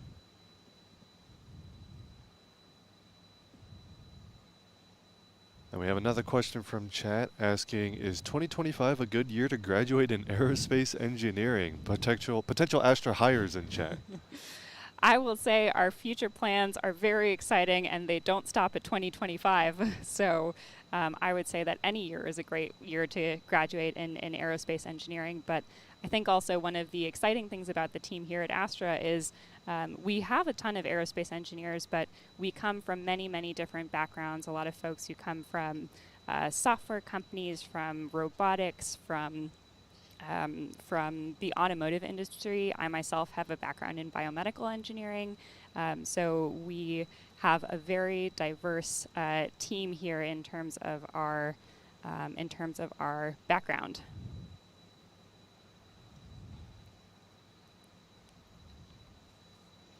We're coming up on T-minus 35 minutes and counting. Again, if you have any questions about today's launch, go ahead and tag us with @NASASpaceflight, where we'll continue to answer as many of those as we can as the countdown progresses. Of course, once we get a little later into the countdown, we're going to give some more updates about what exactly we'll expect during this flight and keep you updates on the countdown as it progresses. But right now, clocks are still ticking. The next question in chat, Sonia asks, what happens to each stage of the rocket after launch? Will anything remain in space, or will all return to burn up in the atmosphere? Yeah, so our rocket is not reusable. So the first stage will fall back into the ocean, and then the upper stage will once it reaches orbit, will be deorbited and burn up in the atmosphere. So we do consider it very important to be responsible stewards of space. We do not want to leave any space debris up there in the future, and so our upper stage will burn up in the atmosphere. And similarly, many of the small satellites that that we would take up in the future would be would have a limited lifetime and burn up in the atmosphere as well. Another question in chat, and you know what? It would not be a NASA Spaceflight live stream without a question quite like this. A question about, what are those towers around the launch pad? What those light poles around the site look like they must take a beating. What kind of protection does your pad equipment have against rocket exhaust and potentially other things? Because, again, we can't not ask about the poles around the rocket. It's a thing around here. Yes, now I'm prepared for that lightning system question. So that is our lightning protection system, which helps keep all of our equipment safe in the event of lightning in the atmosphere. And certainly it is not a very forgiving environment being out on the launch pad, but we do protect a lot of the strong back, which is that tall arm which you see has a lot of plumbing, and protect it as much as possible from the exhaust of the engines. But otherwise, because our rocket's relatively small. We expect it to lift off. Everything else on the pad is in pretty safe condition, and most of the beating that the lightning protection system will take is from the elements out there in Kodiak. You know, while we're looking around some of the other things surrounding the launch pad, we do notice one other thing. There are a lot of open gates around this rocket. Not a coincidence, I don't think. You know, keeping the gates open is actually a standard part of our launch procedure, but it was a very good thing to have the gates open during the LV0006 flight because it very politely went right out the gate. Good to see that's still in place. Keeping some questions coming from chat, we have a question asking, how long will the first stage fire during today's ascent? Yeah, so closer to our T0 time, we'll go through the detailed mission profile, but first stage flight is about 3 minutes long. And how does that compare to the upper stage? The upper stage fires longer, right? Yeah, the upper stage fires for closer to 6 minutes, so our overall time is to reach orbit is under 10 minutes. Gotcha. And when we're talking about the flight profile, we had another question in chat asking, can you go over what would be considered a fully successful flight profile for today's mission? Yes, our main objective today is reaching orbit. So that would mean the successful completion of passing through max Q in first stage flight, then main engine cutoff. Then we'll separate the fairings and the first stage from the upper stage. The upper stage will then light, and at second engine cutoff, or SECO, we will have reached orbit, and at that point we will send that signal to simulate the payload deployment. Again, we will not be deploying a payload on this flight. Okay, so what's the apoapse? The apoapse for this will be around 500 kilometers. To them working out in the cold. Can you tell us what is actually the red team?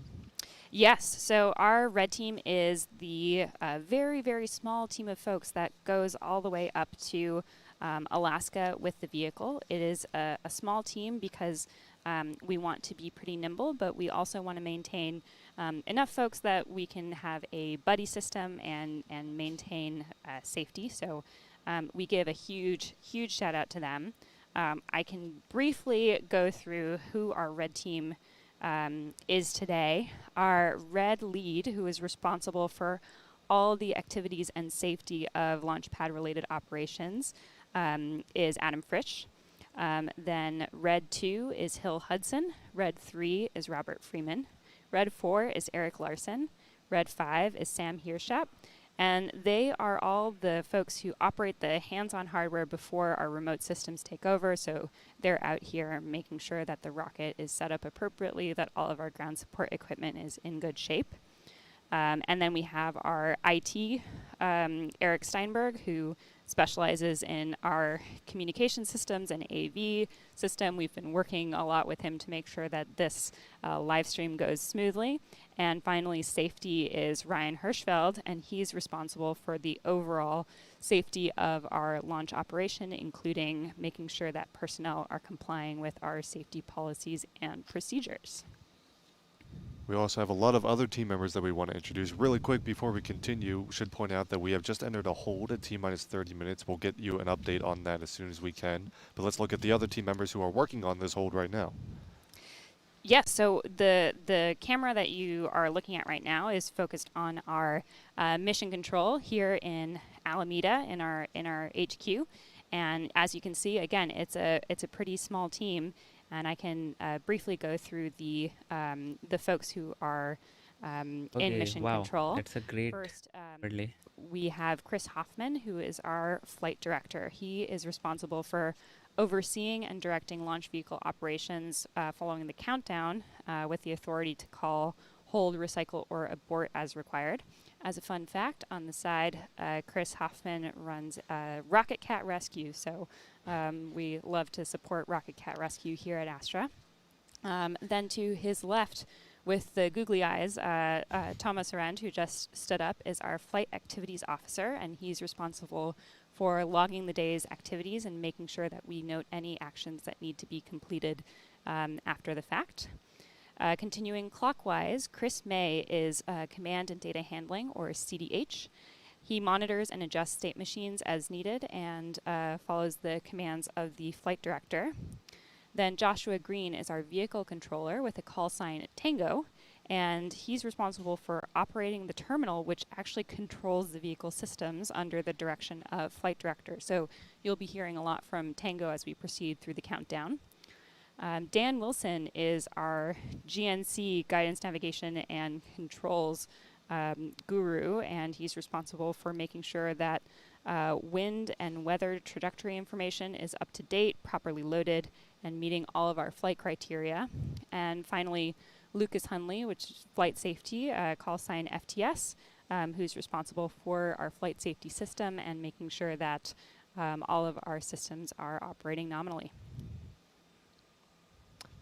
That's a look at the Astra team, and that team is currently working a hold at T-minus 30 minutes. In addition to the people we just saw, there are some other call signs that we may hear later in the countdown too that we didn't actually see there, right?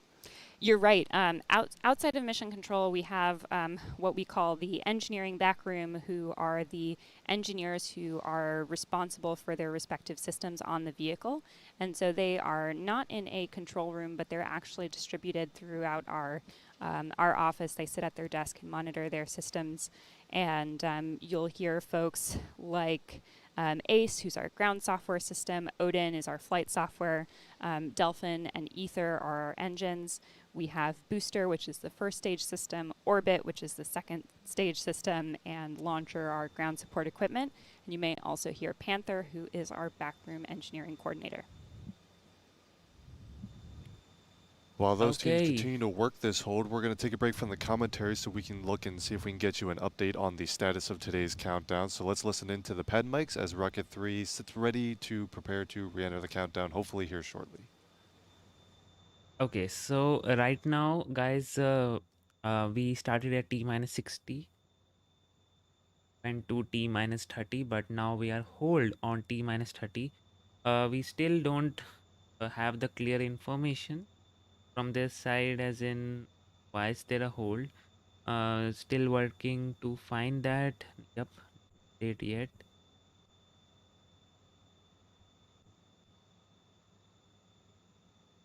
Yep. Date.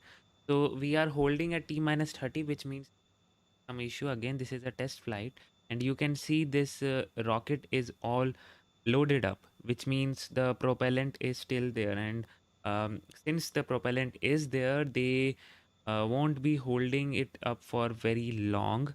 Otherwise, you know they will have to lose a lot of propellant, especially liquid oxygen, which just boils off into this oxygen. Okay, so we'll get to know what's the issue about it. That's not a problem. But now let's have a look at your questions.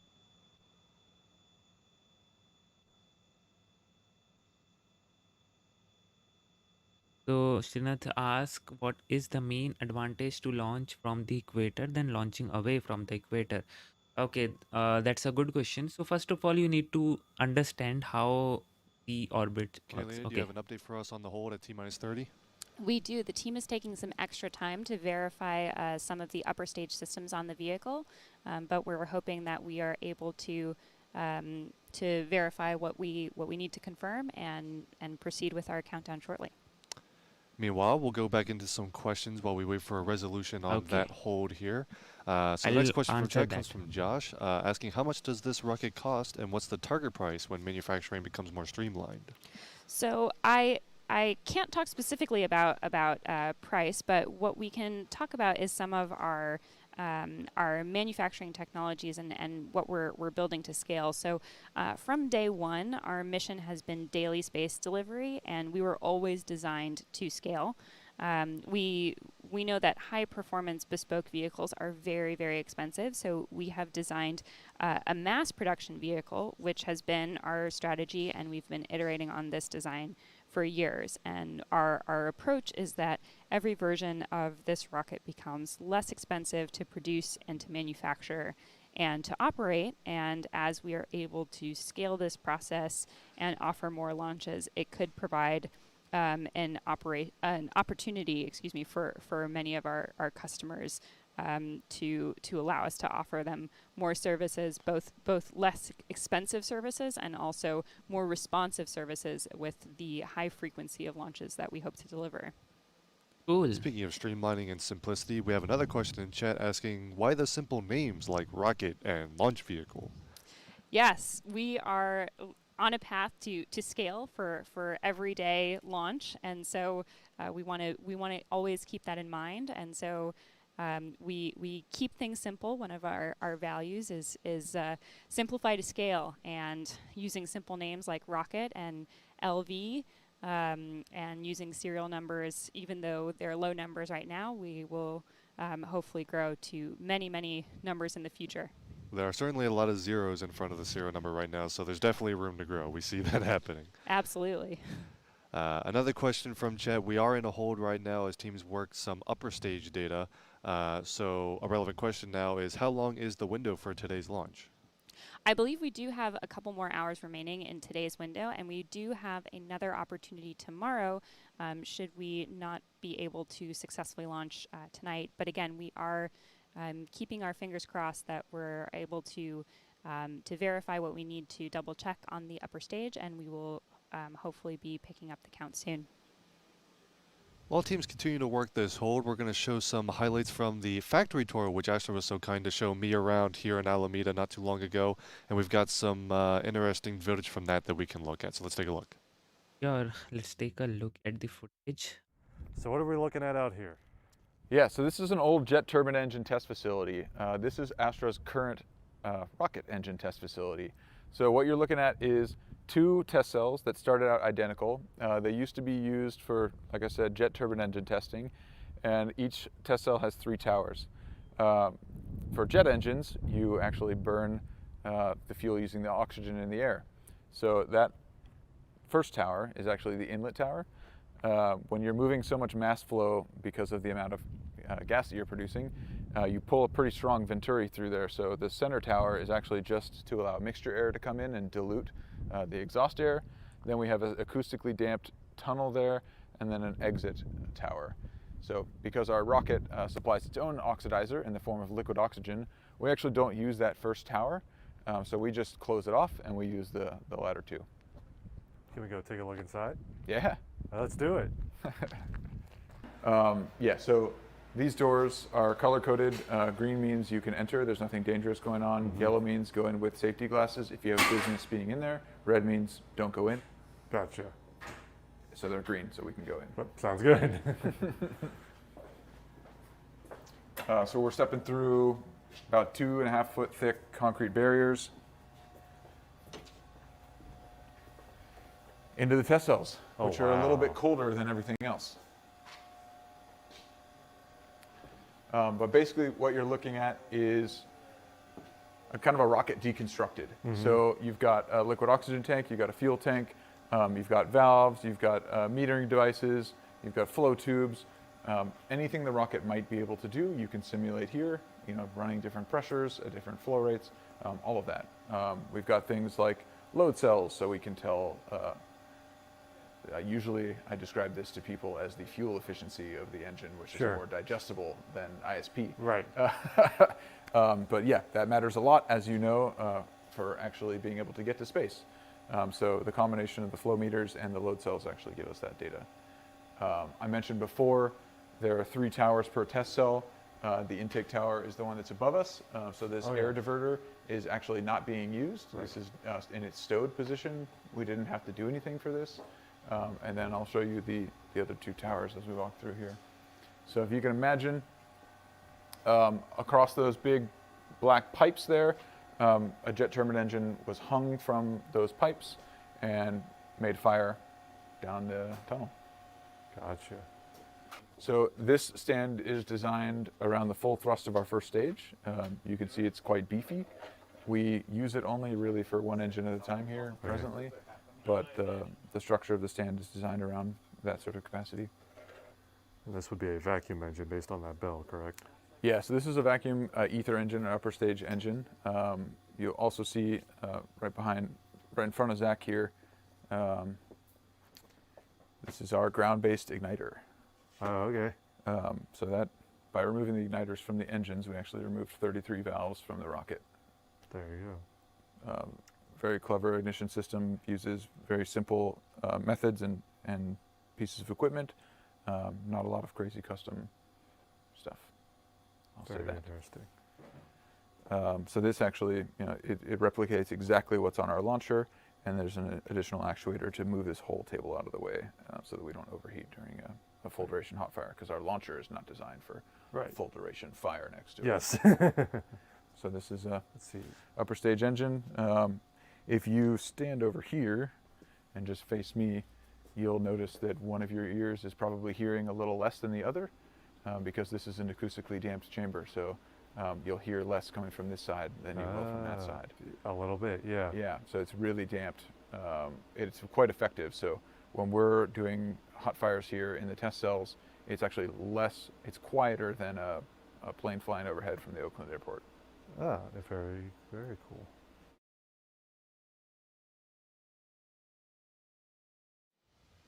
The Astra teams are still working a hold at T-minus 30 minutes. We'll continue to provide updates as soon as we have them. In the meantime, we are joined by Will Drury, Vice President of Supply Chain here at Astra. Will, thanks for taking some time to come chat with us. Yeah, absolutely. Thanks for having me. Let's start off with a question about what you're doing here at Astra. What is your job or your responsibilities as VP of Supply Chain? Yeah, so my responsibilities as the VP of Supply Chain is that my team is responsible for sourcing all of the parts and components that we use to build a rocket, getting those parts here to the factory where we can receive them, store them, and distribute them to all the teams that need to use them to build the rocket. Once we've built it, our team is responsible for also just transporting it up to Alaska or wherever else we're going to be launching. And I believe we actually have some pictures of your team doing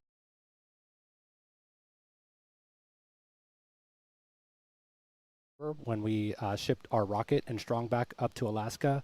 And so this first picture here, you can see our high cube, which is the base of our launcher system, and the rocket and strong back are in the shipping container in the background there. Believe it or not, the entire crew actually flew up alongside this payload on the C-17. Here's another really cool picture. We have our head of engineering and also Chris Hoffman, who leads the launch operations team. And we are all there in front of the plane. You can actually get a sense of the scale. This is one of the largest planes that the Air Force has in its fleet. The only thing larger than this would be a C-5. And this is also very cool. Also a very cool picture. You can see the plane as it takes off. There are a lot of really cool days here working at Astra, but I have to say that this was one of the coolest days. It is very, very, very cool. And sending the rocket off on that plane to Alaska must be one of the last steps in your journey, right? So that's what most people would think. But actually, our team is responsible for everything up until we launch the rocket. So if the team needs any spare parts, if people need to fly up last minute, we're responsible for making travel arrangements, chartering flights, and doing all the things necessary to get the stuff there. That makes sense, of course. How has your background prior to Astra helped prepare you for this role here? Yeah, so I've done lots of things. I started my career in federal consulting, so I worked out of Washington, D.C., and also spent some time overseas in Iraq, working with factories there. I moved out to Silicon Valley about 10 years ago, and working in supply chain and automotive, and I spent some time in the startup world in robotics and in construction. So I've, over the years, really just gained an affinity for supply chain, and it's been really cool to just apply some of the lessons that I've learned from those other industries to the aerospace industry here at Astra. And I think even the approach that we take to building a rocket is very different, where in most companies it's like an engineering project, and here we treat the rocket much more like a product that has a bill of materials and has a production cadence and so on and so forth. That's interesting. How closely do you work with the engineering teams? Because as supply chain person, you have to be balancing the potentially higher performance, maybe higher cost materials or components to source versus some lower cost options that might have a performance trade-off associated with it. Yeah, that's a good question. We work very closely with the engineering teams. So our engineering teams are responsible for specifying all the parts that we use on the rocket. So you can think of this like they give us a description of what they need and all the drawings that we need to have our supplier partners go out and make. And they're the ones that actually work with us to make sure that we're getting the right parts and the right level of quality. And you asked another question about like the level of quality that and how we balance high cost, high precision parts versus lower cost components.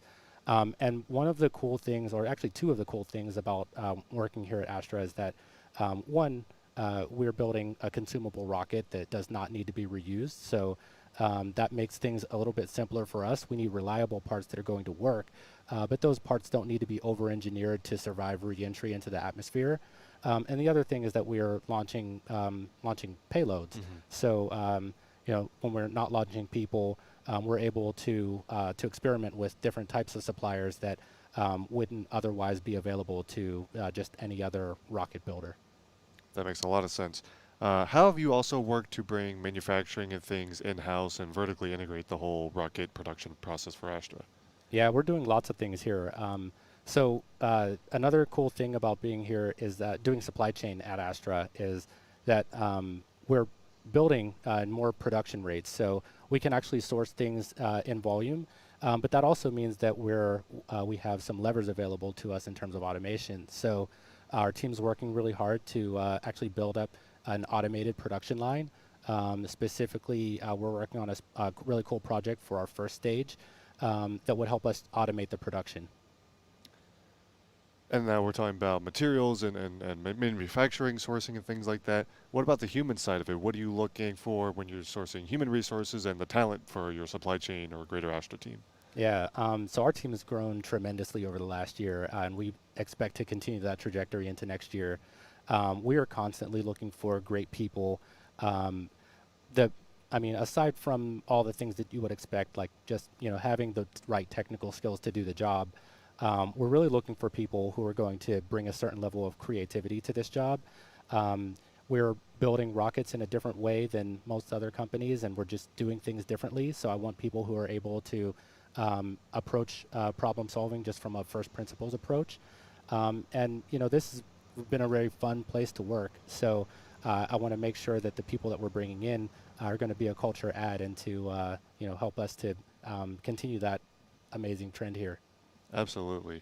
One final question for you, Will. What is the most exciting part of Astra's mission to you personally? So Astra's mission is to improve life on Earth from space, and that actually is very endearing to me because there are lots of companies that are focused on sending things out into the solar system, and I think that our mission of being focused inwardly on improving the lives of people here on Earth through improved communications, through imaging and things that will make it easier for us to track things like deforestation and all those types of problems, they really resonate with me. So that gives me meaning to the things that we do, and it's like a motivator whenever I'm thinking about a good reason to do what we do. That mission is really what motivates me. That's awesome. Well, thank you so much for taking some time to come and speak with us on today's broadcast, and good luck with the launch. Yeah, and if you don't mind, I have a few people I want to thank. So, this day wouldn't be possible at all without the support of our partners. We've had NASA, the U.S. Air Force, the U.S. Space Force. They've all been phenomenal partners for us, just helping us get all the resources that we need to make this possible. I also want to give a shout out to our supply chain team. They've worked tirelessly to make sure that we get everything we need to make this day possible. And also my family. My wife has put up with many early mornings and many late nights. And my two kids, Solomon and Makeda, they're amazing. I hope they're in bed right now. I can show them a recording in the morning, but they're also very excited about what we do here. So thanks to all of them. Very cool. And Will, thank you so much for joining us today. Again, if you're just joining us, we're in a hold at T-minus 30 minutes right now. Teams are working on evaluating some aspects of the upper stage right now. We'll give you more updates as soon as we have them. In the meantime, let's listen into the countdown net and the mics out at the pad while we wait for some more information. And hopefully we can get this countdown back underway before too long.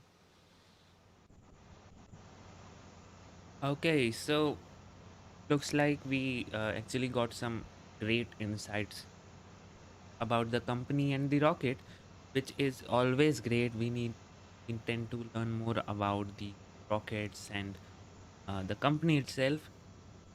which is cool. So now let's just have a look at your questions. So yeah, I was talking about the launching from equator and not launching, advantages and the see, it depends on the on which orbit you want to go. Okay? If you want to go to an equatorial orbit, which is like 0 degree to the equator, if you measure the orbital angle, it will be inclination, it will be 0 degree. So if you want to launch equatorially, you launch from the equator as much as possible near the equator, because what happens, you actually get the extra velocity that you need to uh, launch them, which means a kick back velocity from the earth, because uh, at the equator the earth, surface speed, the revolving surface speed is the most, because that's how physics work. When the radius increases, the speed also increases, and at the equator it's like the most.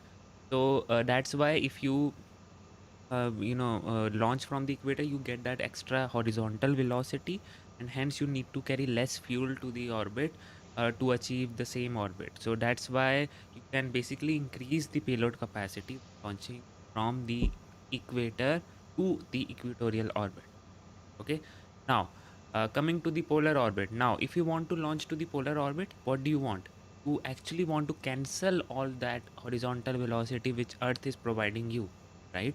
Because you want to launch in a 90-degree inclination orbit, which means you need to negate all those equatorial velocity, and that's why you want to launch from a place where that equatorial velocity is the least, and that's why northern or the southern regions are preferred, like for this Kodiak island, which is situated in a northern place at the US. So that's why it is ideal place to launch for the polar satellites, because you don't get much horizontal velocity, and which is preferable for polar launches. So yeah, that's how you can say these are the advantages and the disadvantages launching. Where are you launching? From launching to where are you launching? Yeah. Okay. Um, what is the future payload? I am played 99 says. So this future payload right now they are going in for with the mass simulator from Department of Defense. And again repeating, mass simulator does not mean a metal block. There will be some sensors and all those things. So that is the case. And uh, regarding the future payload, see, first of all, they need to give the confidence to the Department of Defense. They had this policy that you need at least 2 successful consecutive launches or anything else to be given to you. So right now they are just launching some dummy payloads, you can say that, and they will be launching commercial as well as the payloads from the Department of Defense on a daily basis as they want. This just said. So that is the thing. And the code also, does the cold help or hurt? Well, that's a good question. See, according to, if you ask me in context with the rocket, cold kind of does a little bit of help. And if you want if you no if you ask me in context of the team, no, it does not help. So uh, keeping all the benefits and other things into account, I would say cold does not help, because it actually leads to uh, decrease in the productivity of the team. Okay, and when the productivity of the team decreases, obviously you And don't if you're want just that. joining us, we are still holding at T-minus 30 minutes as the teams work in upper stage evaluation. In the meantime, we're going to dive back into some questions. Again, if you have questions about today's launch, please tag us in chat at NASASpaceflight. We're answering as many of those as we can. And our next question comes from Matthew, asking if Astra has an internship program in the works. Yes, we do have an internship program at Astra, and you can learn more by going to our website astra.com, and checking out the careers page. We are hiring for a lot of roles across the company, both full-time and internships as well. So please come join us. And a related question about the workforce here at Astra. Why launch so late? I mean, the employees must be very tired, says Luigi. And if this is a test flight, the rocket does need to go to a very specific orbit, correct? Yeah, so the launch window timing is determined by the FAA, and actually because Kodiak is very close to Anchorage, Alaska, which is a very, very busy airport, we do try and minimize the impact, especially during this time of year, which can be very busy with holiday travel and lots of cargo.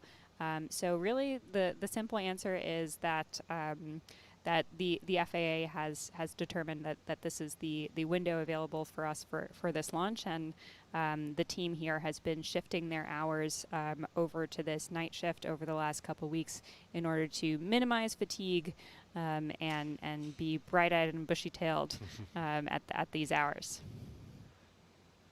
We got a question from Tiffany asking, I may have missed this when talking about the shipping container, but how tall is the rocket itself? Sure. So the rocket is 43 feet long from tip to tail, and so that fits pretty snugly in a 45-foot shipping container. And a related question from Max asks, why did you guys extend the first stage? Yeah, so we extended the first stage between the Rocket 3.2 launch, which was in December of 2020, and our launch of LV0006 back in August. So at that point, after having very, very nearly reached orbit in December of last year, we took the opportunity to do some design changes to our system to help us scale to something that we wanted to produce at a quantity of flying at an approximately monthly rate. And so one of those changes was to stretch the first stage by about 5 feet, and that allowed us to get more propellant to keep the engines running for longer and get us a little bit more performance capacity out of that rocket.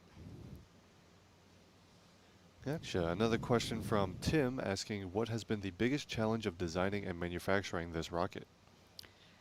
I can say there are many, many challenges in designing and manufacturing a rocket. As the saying goes, it's only rocket science, right?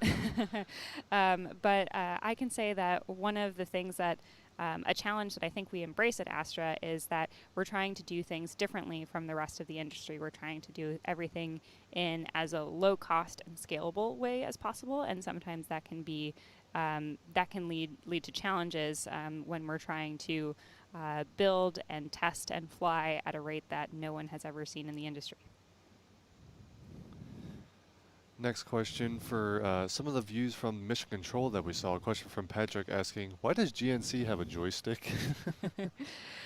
So I don't know if we can switch to that Mission Control view, but we do have some funny things in Mission Control.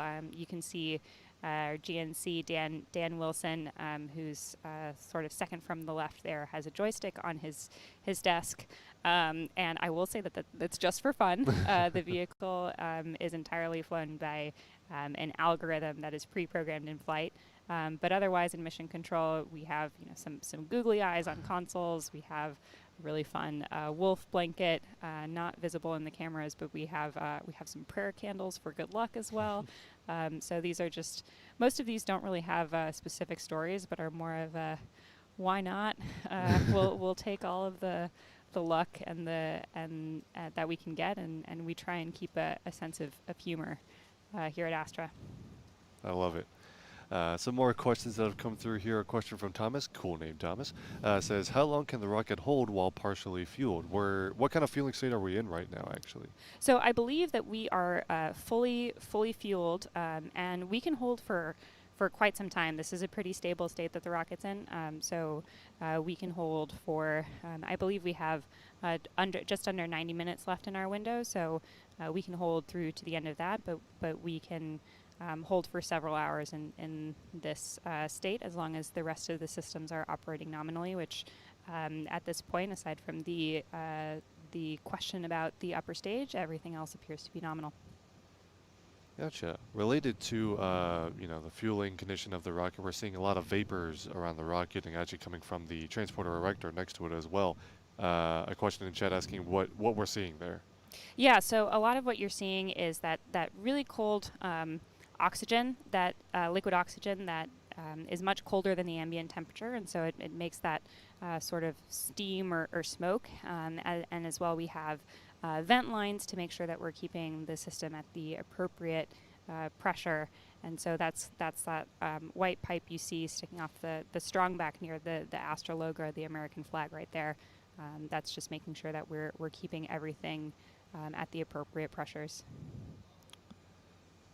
Another question from chat asking, does anyone know the path of the rocket? Would it be possible to view it from southeast Alaska and northwest British Columbia? Well, oh, there we go. We have a great shot of the vehicle's trajectory there. So if you are near that area, you'll be able to see it. I can say from my own past experience, I grew up in Florida, and some of the night launches of the space shuttle were very, very clearly visible in the night sky. And so hopefully folks in that area can get a great view of LV0007 on its flight to orbit tonight. You hear that, chat? We got the shuttle reference in for the NSF stream. You have to every single time. Today's mission is going to an 86-degree inclined orbit, I believe. Yes, is that correct? That's correct. 500 kilometers and 86 degrees is the orbit we're shooting for tonight. Gotcha. And related to the trajectory, we have a question in from chat asking, how does this affect the downstream boating or fishing in the area?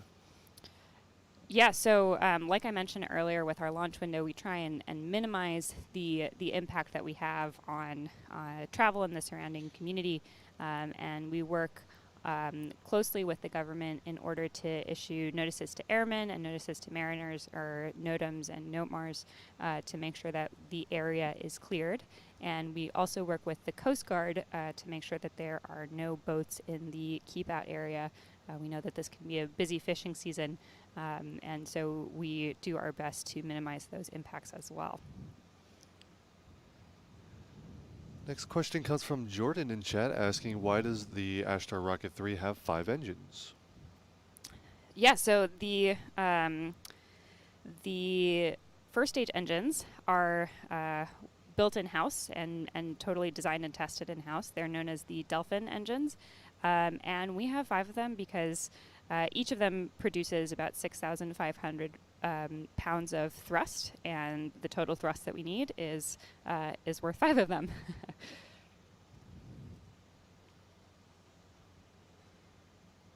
Another question asking for some specs on the thrusters used on the rocket. So you can give us some more detail about the engines and also maybe the upper stage engine too? Absolutely. So like I mentioned, our engines, the Delphin engines on the first stage, as well as the Ether upper stage engine, are all designed, tested, and built in-house here at our headquarters in Alameda. And we have 5 of those Delphin engines on the first stage, each producing 6,500 pounds of thrust, as I mentioned earlier. Both stages are fueled by the same propellants, which is liquid oxygen and RPX, which is similar to kerosene. And then our Delphin engine is an electric pump-fed engine, so we use pumps that are powered by batteries to bring the propellants into the engine and ignite them. And then on the upper stage, that's the Ether engine. We have 1 of those, and it produces 740 pounds of thrust. And it is, as I mentioned, also propelled by LOX and kerosene, and it is a pressure-fed engine, so it is much simpler. It doesn't have those electric pumps. We rely on the pressure in the tanks to feed the propellant into the system. This is Astra's 4th orbital launch attempt, and again, we were broadcasting live for LV0006, the precursor to this flight, and we have another question in chat. Can we go over again what changes have been made since the last launch attempt? Sure. So for those of you who are just joining us, the issue that we saw with our LV0006 launch attempt in August was due to some fuel and oxidizer leaking at T0, a very small quantity leaking, and igniting under the very hot exhaust from those first stage engines, which caused some of the electronic components on those engines to shut down one of them. And so really the main change that we have made to the system is separating that fuel and oxidizer loading system and making sure that there is a much smaller likelihood that those can combine at liftoff. And in addition, looking at our our verification methods, our test program, and improving those as well so we can make sure to catch these issues proactively in the future. I believe actually part of that actually entailed relocating where those connections were on the bottom of the rocket, which the fact that you made that change after the rocket pretty much existed already before the previous launch is impressive, but that's kind of how Astra is built to quickly iterate in this phase of development, right? Certainly, yeah. It was a very, very impressive effort by the team. A lot of work by members of the first stage team, of our test team, and we're very grateful for all of their efforts in getting us back to the pad as quickly as we could. Really, it's how we like to learn and iterate rapidly, and I think we have proven that with this LV0007 flight coming under 3 months from our last launch attempt. Another question from chat asking, what material is this rocket made from? Yes, one of the things that makes Astra unique is that we try and use much simpler materials, the things that are less expensive. We use a lot of aluminum is, I think, the primary material that our vehicle is comprised of, and we used as simple as possible. Our manufacturing methods are really as simple as possible. So that is, I think, one of the things that sets us apart, and is one of the ways that we think differently from the rest of the rocket manufacturers in the industry. And we can see that you can look at the bottom of the rocket that you're seeing on your screen right now. You can see the bare aluminum near the bottom. That's going to be the kerosene tank, right? Because that's not as cold as the liquid oxygen tank above it. Yeah, that's right, Thomas. So the liquid oxygen is that top part. It's very, very cold relative to the ambient temperature, and that's why you get that condensation on the outside, similar to when you're drinking a cold beverage on a warm day. But this is just much, much colder. Right, and that's just the air around the rocket condensing. It's not actual material from inside the rocket getting out. That's right. Does that ice or frost that forms on the outside of the rocket affect the rocket's performance in any way? I mean, does it add a significant amount of weight or create more drag? That actually will mostly fall off, and so it doesn't really impact our performance. Gotcha. Another question from chat asking, can the rocket engines be recovered from this rocket? Right, that's a great question. So at this time, our rocket is entirely single use, so we don't recover any part of the vehicle.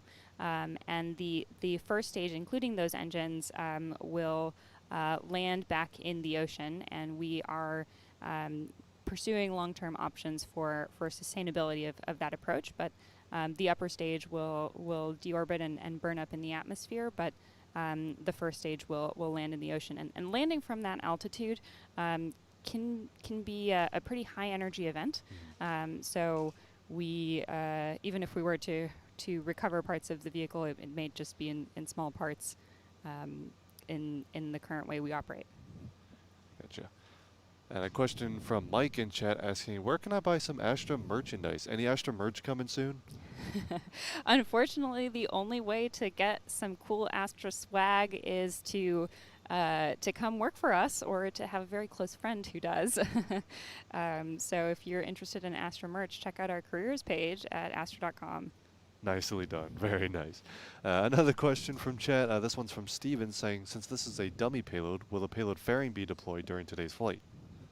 Yeah, so fairing separation is part of our standard mission profile, and because the fairings are pretty heavy and they add drag once we are in space, we will deploy the fairings. I believe that happens. It happens right around the same time as stage separation. So a little closer to T0, we'll be going through the mission profile. And that's actually a result of, because Astra's rocket is a little unique in this aspect, that it's not just the payload that's in the fairing. The fairing also encapsulates part of the upper stage, so you have to separate it for the two stages to separate, right? Right, that's correct. So the upper stage actually extends part of the way into that fairing volume in addition to the payload. And again, tonight's flight has a test payload which will not be deployed, but we will monitor with cameras and send a signal to simulate deployment of the payload. Again, if you have questions about today's launch, go ahead and tag us with @NASASpaceflight for an update on the countdown. We're still holding at T-minus 30 minutes. Teams are evaluating some upper stage systems on the rocket. We'll have more information. We'll share more information as soon as we have it. In the meantime, let's go ahead and listen back into the pad mics and the countdown net, and we'll come back with another update as soon as we have it. Okay, so there you have it, guys. Some more questions out there, and yes, I can see most of the questions you asked were answered there. So that's great. And let's just see if you the cold hell. What is this? What is steaming out of the rocket? As I said, okay, I'll explain it in a little bit detailed format. So this steaming out of the rocket is the liquid oxygen, as they said. Okay. Now, why does the liquid oxygen and not any other fuel? Well, see, the oxygen tends to be in gaseous state and not in liquid state. Oxygen wants to be in gaseous state. That's why when it is compressed in a liquid format, then also it wants to become become a gas basically. So what happens when you load liquid oxygen inside a tank? That liquid oxygen takes heat from the surrounding, and then after taking that heat, the liquid oxygen becomes the gaseous oxygen. Now what happens, since it has become gas, now inside the tank the pressure increases. Because of the pressure, there could be one point when the pressure increases so much that the tank only ruptures, right? And you don't want that. So therefore what you do is you kind of have those bleeding valves from which excess pressure could come out. The thing which you are seeing in front of the screen is that only. So bleeding valves or the steaming coming out of the rocket is same like the pressure cooker, similar to pressure cooker. When the the pressure inside the pressure cooker increases, it releases the pressure. But here what happens, it releases constantly, but in pressure cooker it in one go it releases everything. Okay, so that is the only difference. So yeah, that must have answered your question. What does the LV use for the attitude control for the upper stage? See, right now they don't have any as such things. I can see that maybe they could have some reaction wheels also, because RCS thrusters I can't see any. There was just a simple pressure fed engine, that's it. So, and the gimbaling of it, and you actually can go away with it when you are launching very small payload, so that's not a problem with it. So just a gimbaling of the engine would be sufficient enough, and maybe just a small reaction wheel. I have not seen properly the actual second stage. I may not be able to comment more on it, but gimbaling would be more than enough for a small.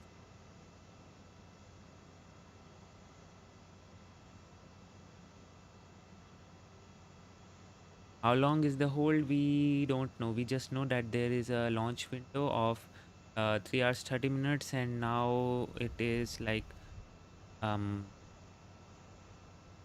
let's say only like 60 minutes or so left in.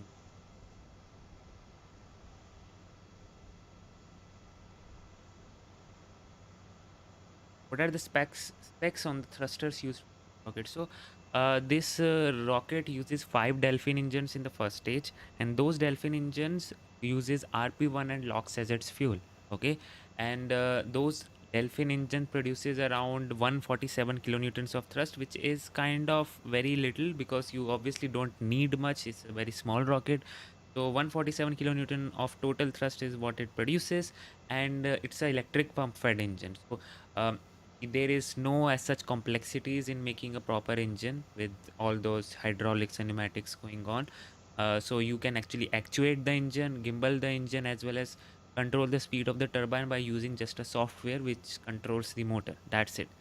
So the engine design becomes very simple. And talking about the second stage engine, the second stage ether engine uses is a very simple engine, simpler than the Delphin engine because it's a pressure fed engine, which just the gas, the fuel is pressurized in the tanks, and then the igniter is there.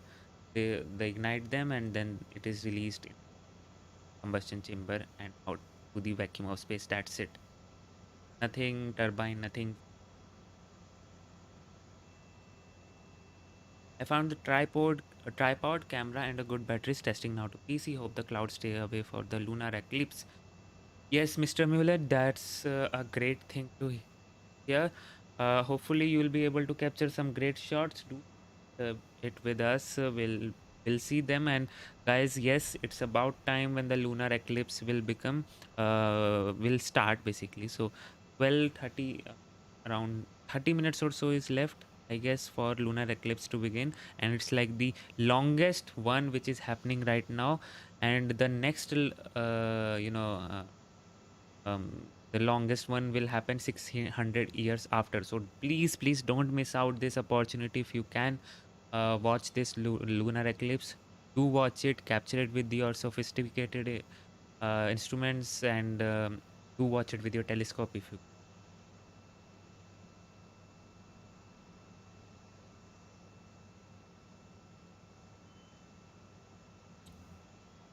Flight director has gone to sleep. No, they are just testing everything right now. I just want they launch the things, launch it today, because things are not looking great as per the launch window is concerned. Let's hope they are able to resolve the issue. They said they had issue with the upper stage. And the upper stage does not actually have much complexity in it. And if there is any as such complexity in the upper stage, that would be very hard to resolve, because it does not even have some complexity. It's just a pressure fed engine with pressure inside the tanks. Maybe the pressure inside the tanks is not optimal, or maybe just there could be some blockage in the pipes. Just don't know. I have to wait and see. So let's hope they resolve that issue and we get to see the launch today, because otherwise it would be very hectic for all of us. But again, this is just a test flight, so don't get surprised And if if it you are gets still with cancelled. us here, we're at T-minus 30 minutes, and if you're just joining us, we've been holding for a little bit as teams evaluated an upper stage system. We're getting word now that teams are getting close to resuming the countdown, so we're going to keep listening into the countdown net for them to make that call out, and we'll have a new T0 shortly for today's launch attempt. Again, if you're just joining us, we are getting close to resuming the countdown and releasing this hold, so stay tuned and we're going to listen in. That's a great thing which we just heard. So they are going to release the countdown soon, which means we are go for the launch today. Let's hope we get that and see this beautiful machine fly up to the space.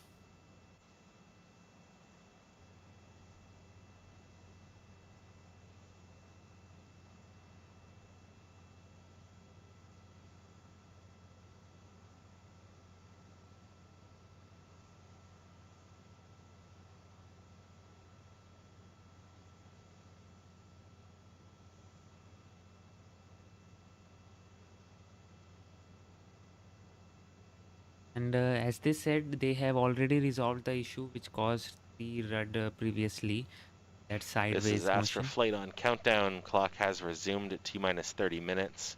We are picking back up the procedure at step 106. At this time, FTS, please verify mission data load values are ready to be loaded onto the AFTU. Run CAS software as required. Mission data loads are loaded. CAS software is running on both AFTUs. Copy, thank you. Safety, please confirm you have all guests and Astra personnel accounted for at launch site Kodiak. Safety can confirm all guests in safety town. And all personnel are in a safe location. Safety can confirm. GNC, please confirm for me that we are still good on COLAs and blackouts for our current T0 time. Confirm, still good on blackouts and calls. Thank you. RCO, flight on countdown. At this time, Astra would like to request power on transmitter and enable tone A. This is RCO, that's in work.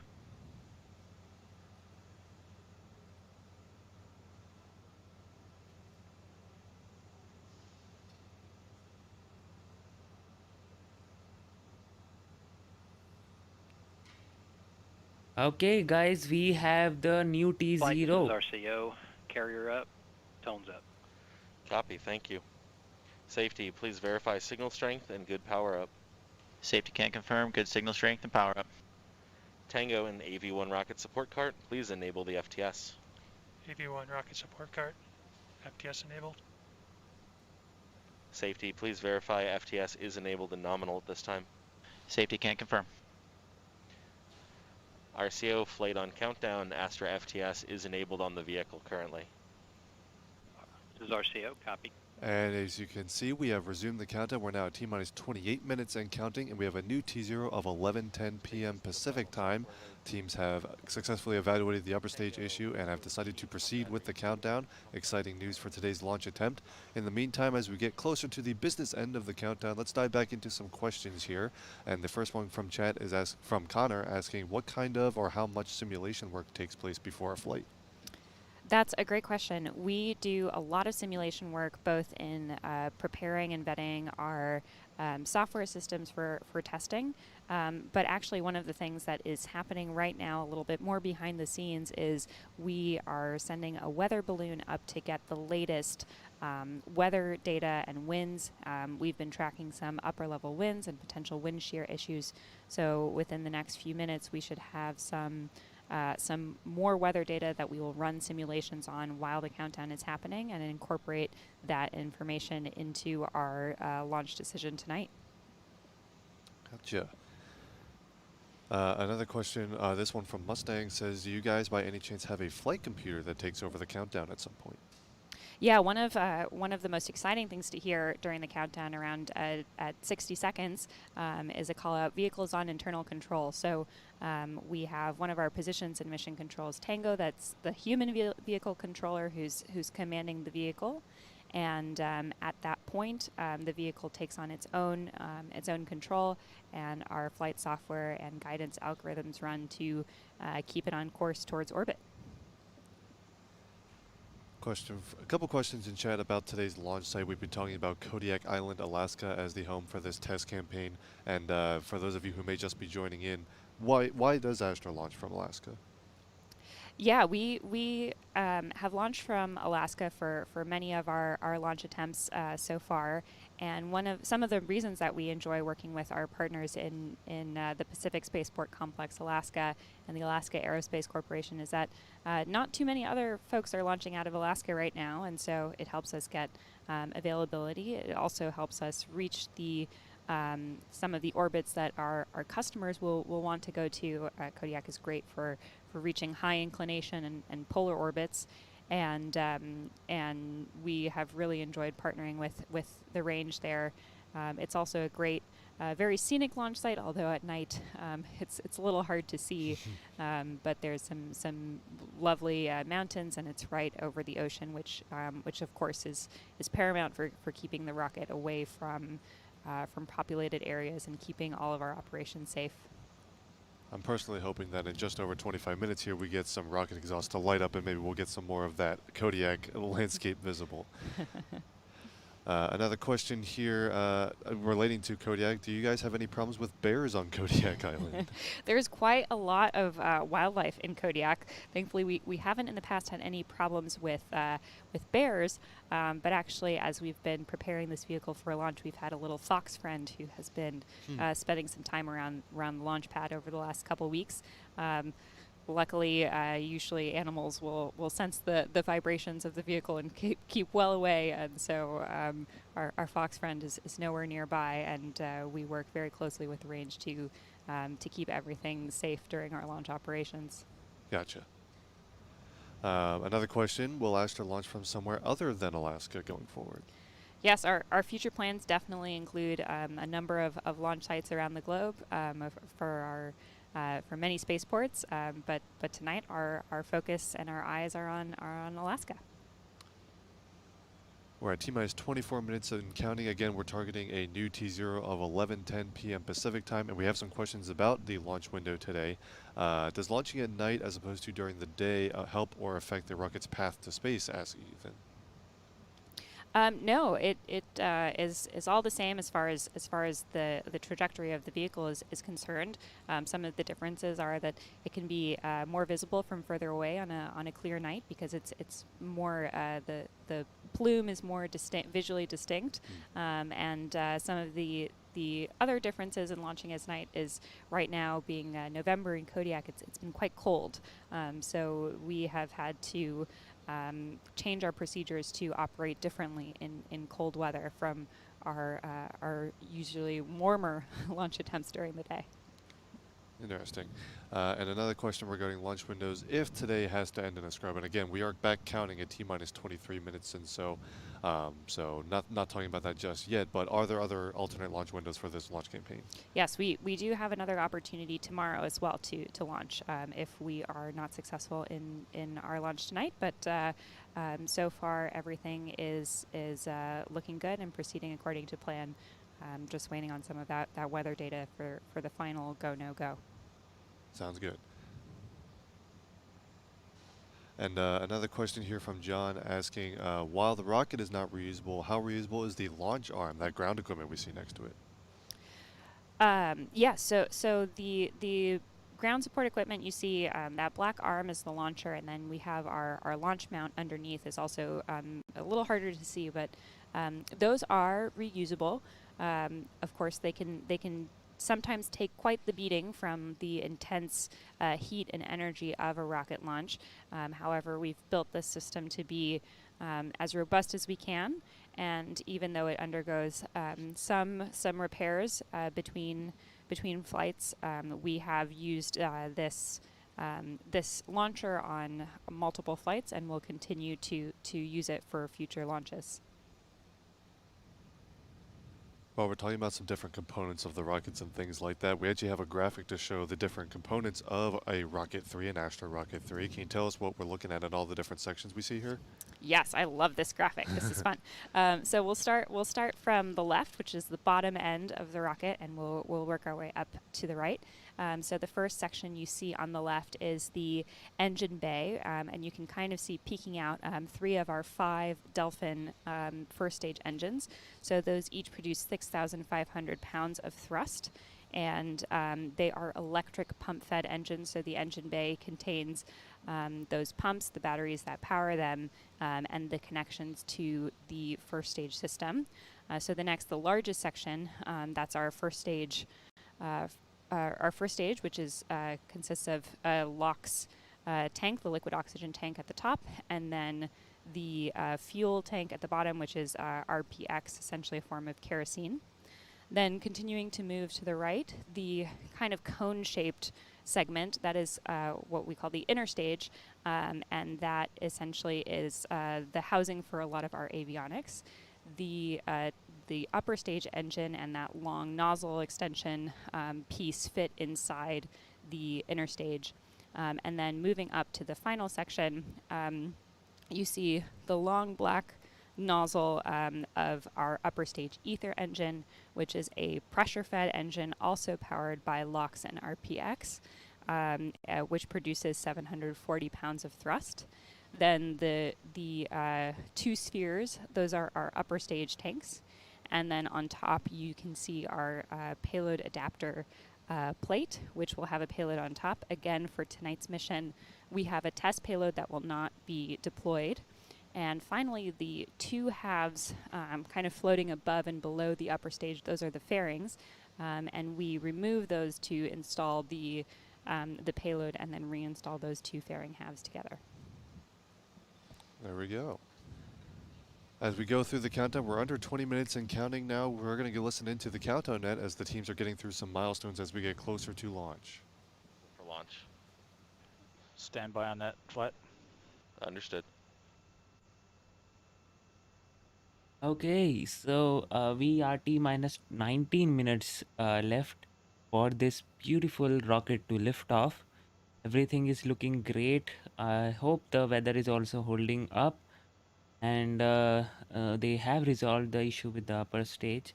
Everything is looking good for the As on-time GNC liftoff. evaluates, we're going to finish out our igniter checks at step 134. Tango, please, on the buttons interface, toggle spark for 30 seconds. Copy. Spark coming on in 3, 2, 1. Just to check there whether igniter works or not, right?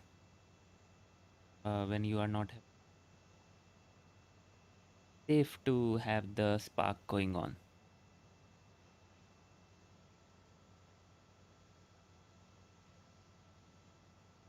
Yeah, T minus 18 minutes and 30 seconds. Engine control is looking relaxed.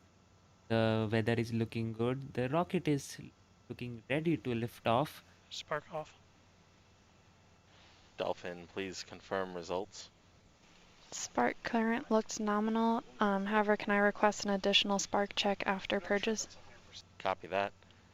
Tango, can you please run an igniter purge for 2 seconds on all 5 igniters? And work. Starting with Alpha, working to Echo. Oh, that's great. Control voice. Let's listen to the mission control only. Get to know more insights about this rocket.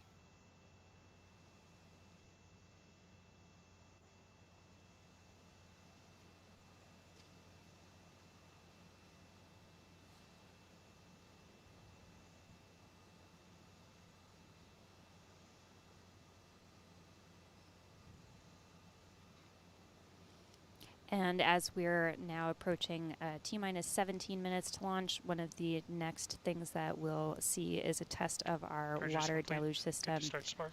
in the next couple of Go ahead. moments. Spark on.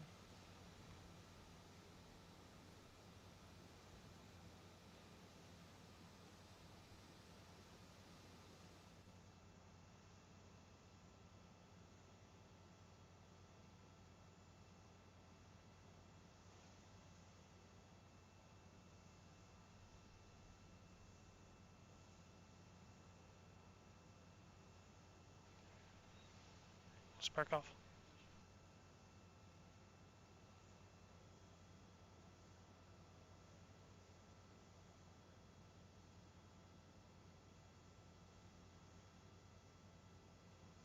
We are T minus 16 minutes, guys.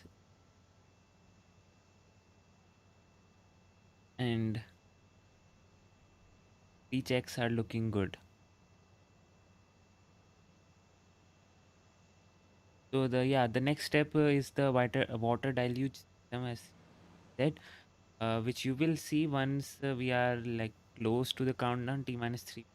So you will see like the water suppression system which comes into play when the rocket lifts off. It will be just a small test before the rocket lifts off from the pad. We'll see that coming in action.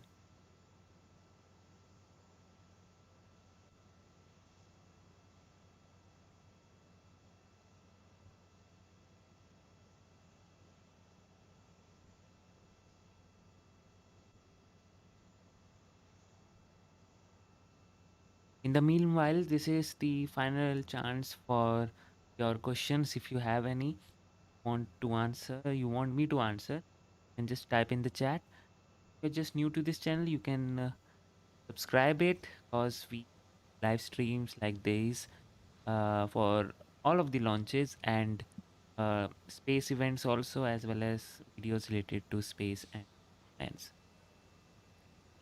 Want to support us? Join us.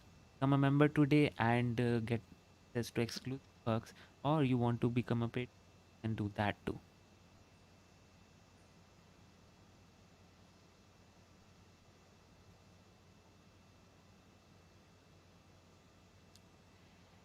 And we just crossed that T minus 15 minute mark. We are expecting to potentially be in a hold for a few minutes as we wait for wind data, and that's probably the reason why the deluge, the water system test, has been held off for a little while. We're going to keep listening into the countdown net, and we will have more updates for you as soon as we have them. So what water deluge will occur and should have occurred now, but it has not, so have to wait. Hopefully weather related issue we would not want. Let's hope they go on with the launch. Right now, no hold. The countdown clock is still running. We'll have to wait for. I think they are waiting for the weather results as I said. So let's see.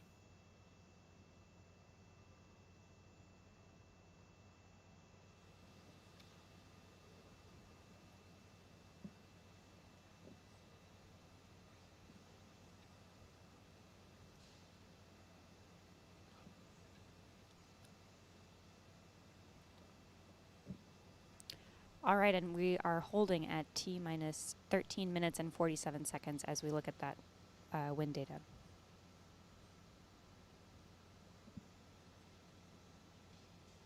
We're looking at potentially a 10-minute hold.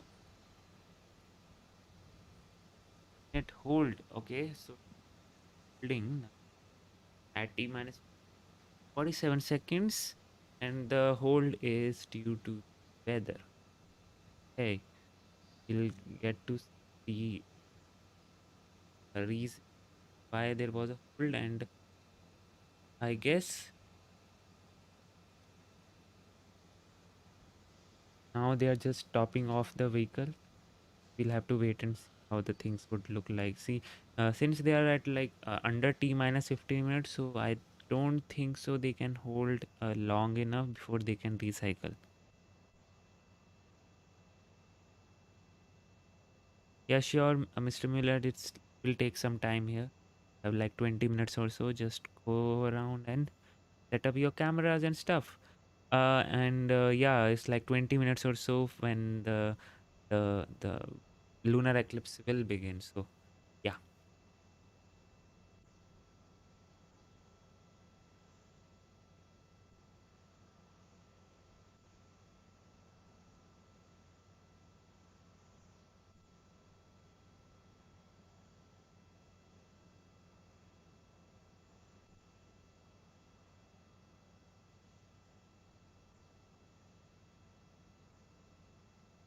Hopefully the launch is coming. Let's hope that happens, because just as they said, we are waiting for the weather results. But okay. And as you've seen, we are still in a hold right now at T minus 13 minutes 47 seconds. Teams are waiting for some wind On data. countdown, we're gonna In run the our meantime, gravity since we water think this might be test at about a this time. 10-minute hold or so, we'll take some questions in the meantime. We got one here asking about the upper stage engine.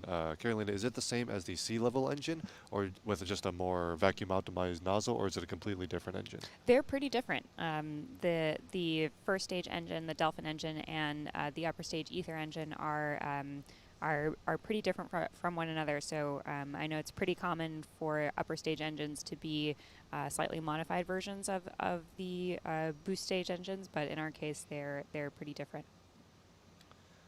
Next question asks, where is mission control located for this launch? Is it in Kodiak? Our mission control is actually here in Alameda, California, which is our headquarters, and it's one of the things that keeps us as nimble as possible. There you see the mission control camera that's right behind where we're coming to you from. So we send a very small team up to Alaska with the vehicle, and we keep most of our team here back at headquarters. And this is, of course, the headquarters building where the rocket is also built, correct? That's right. We, here at our campus in Alameda, we build and we do a lot of our engine testing as well. And it helps us stay fast to do everything as much as we can under one roof. How long does it take for the rocket to get from the factory here in Alameda to Kodiak, for example, for launch?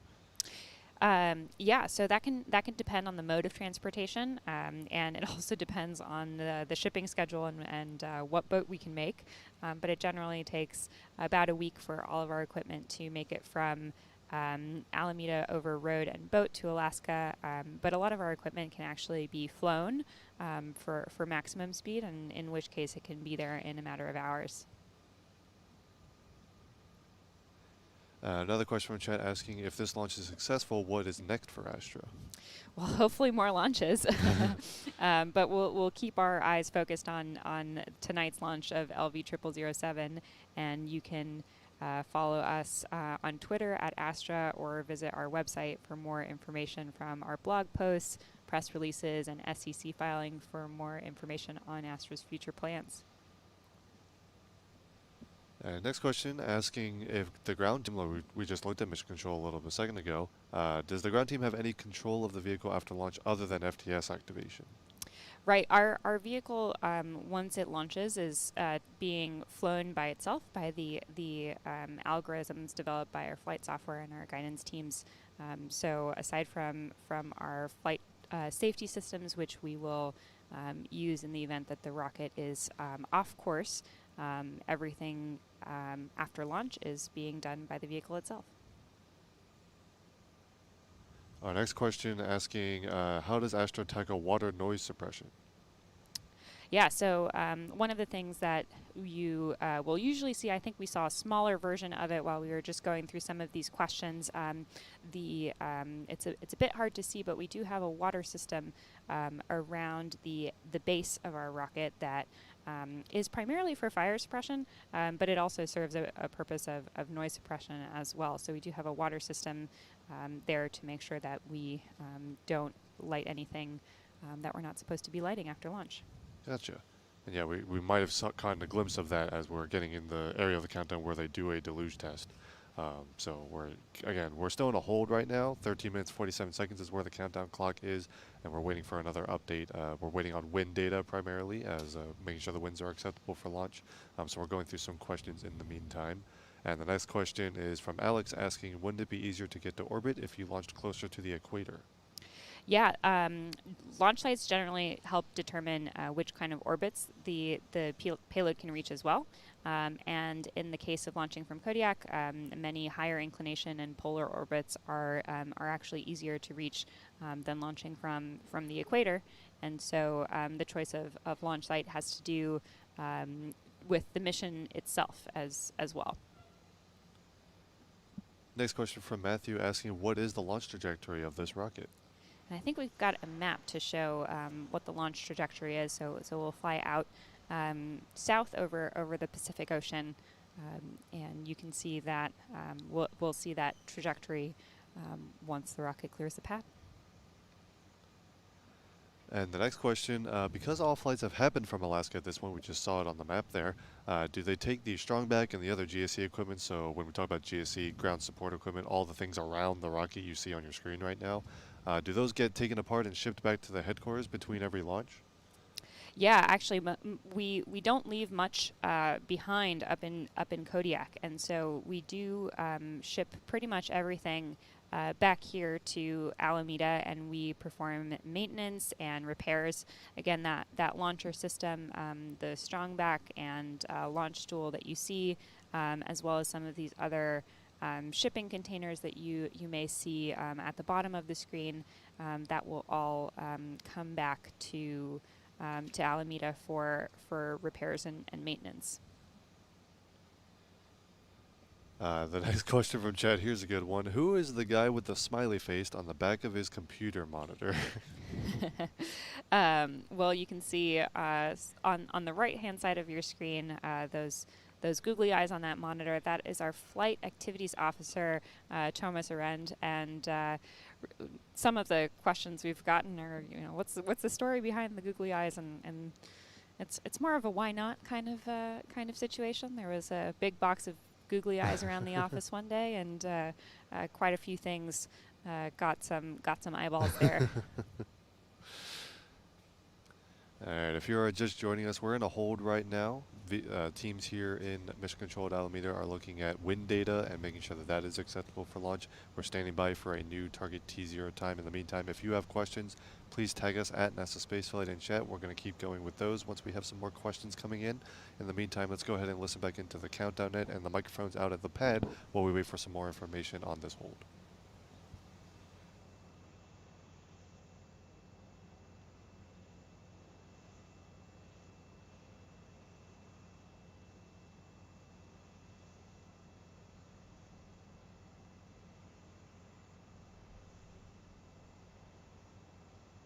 Okay, so uh, still holding right now due to weather.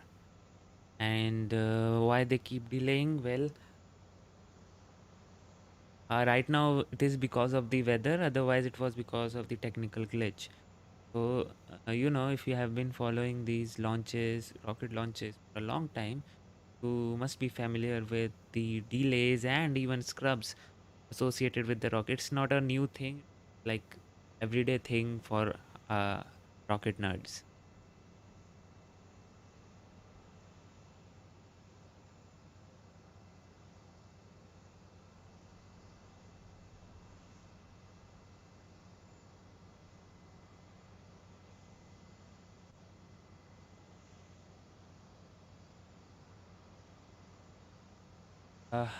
Uh, let me see if we have any other update from the uh, uh, else.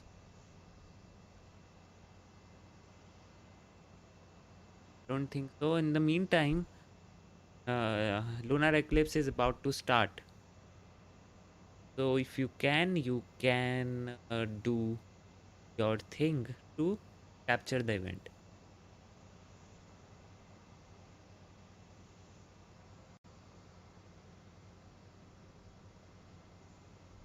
So right now, just the hold at T minus 47.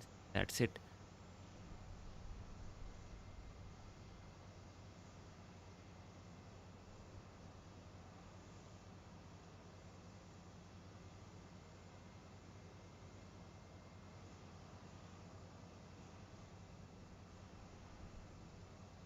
And they have taken extra precautions to not just open the front door, but they have also opened the side, front, back, every door, because you never know where the rocket starts heading, right?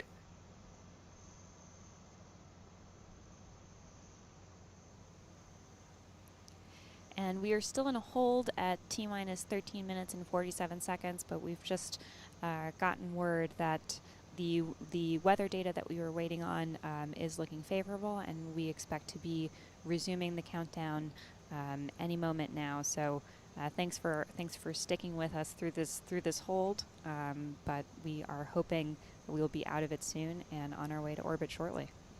Now that's a great news we got.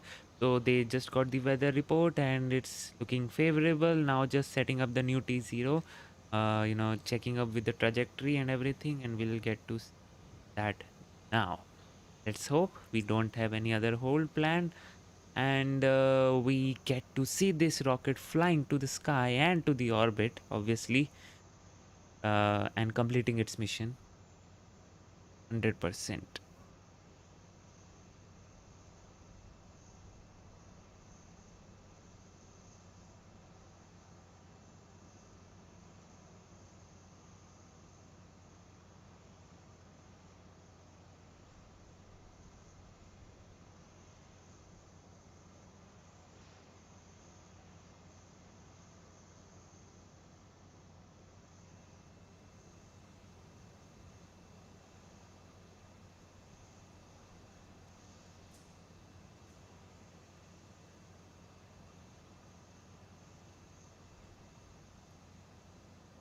This is flight on countdown, entering terminal count at procedure step 141 at this time. Tango in AV1 manage power systems. Please ensure guidance power system authority is toggled off. Confirmed guidance system power authority is off. In VB1 turn on off PDBs, please run a GNC self-test. GNC call out when complete. GNC self-test started. FTS, please confirm Astra FTS is still enabled on the vehicle. FTS is still enabled on the vehicle.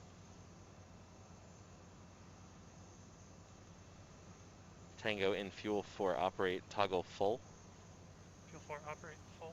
And as you see, we have entered the terminal count. We're at T-minus 14 minutes and 33 seconds and counting. The new T0 is 11:25 p.m. Pacific time. Now that we are into the terminal count, we're going to look at an overview of the flight profile and what we'll expect to see once we have liftoff here from Kodiak. Carolina? Sure. So we'll start from the bottom and work our way up with that mission timeline.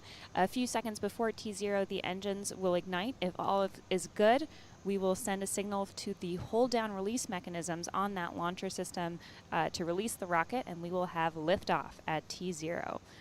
Just a few seconds later, we will pitch over the rocket, and then our next objective is max Q at 1 minute and 10 seconds.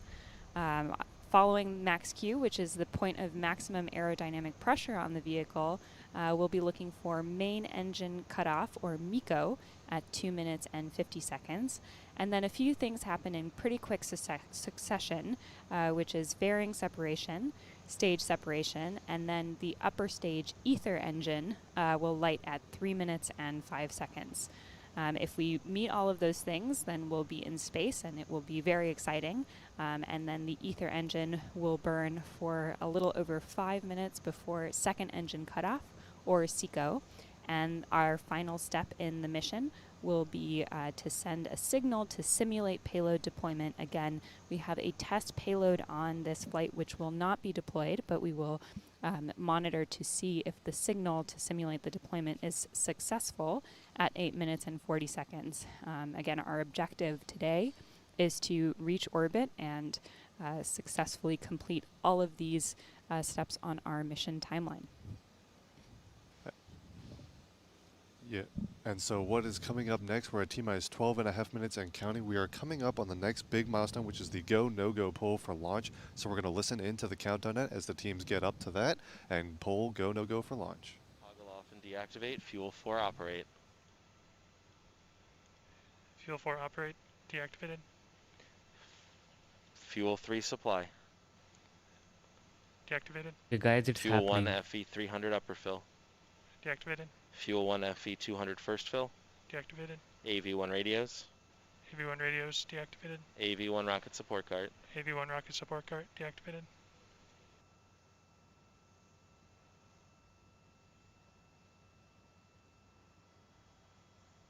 Okay, guys, it's happening, and we will see some good things happening really quickly. First of all, the pole, and then the water deluge system be tested. Let's hope we don't have any other holds. Everything is looking great. T-minus 11 minutes and counting. Weather is looking great, and now we just looking forward to the go no go poll from the mission control.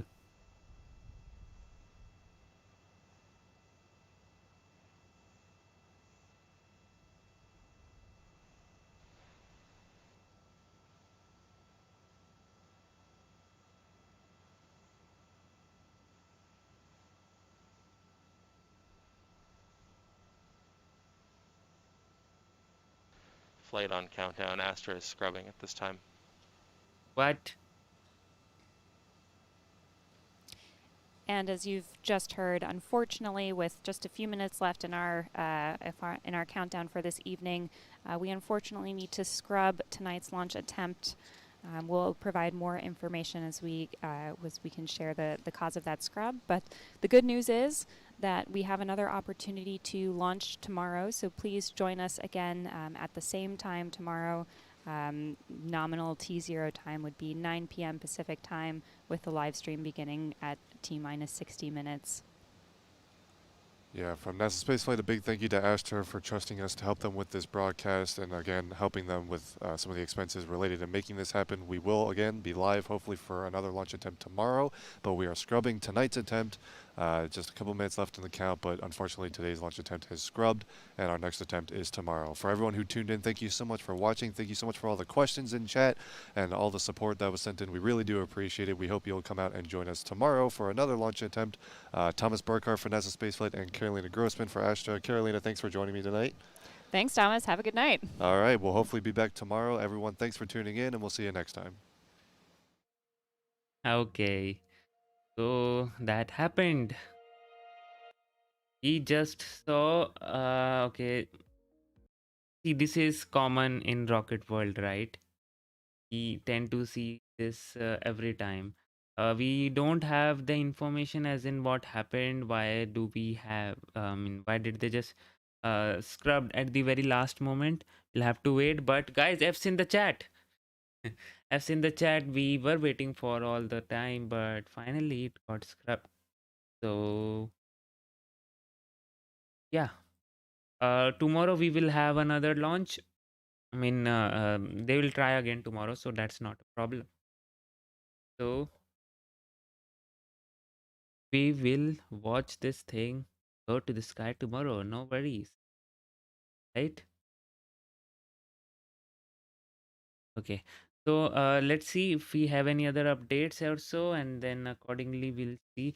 Right now, don't see. I guess when in the mission control also we didn't hear any as such thing to as in why did this scrub at the very last moment?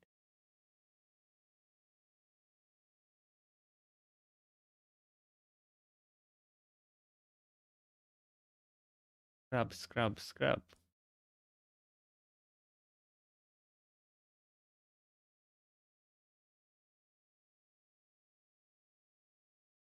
Okay, so uh, tomorrow I'll tell you when is the launch.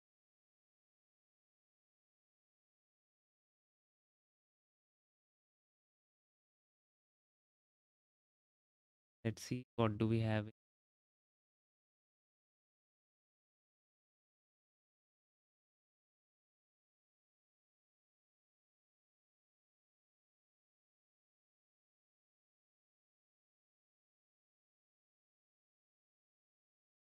Nope.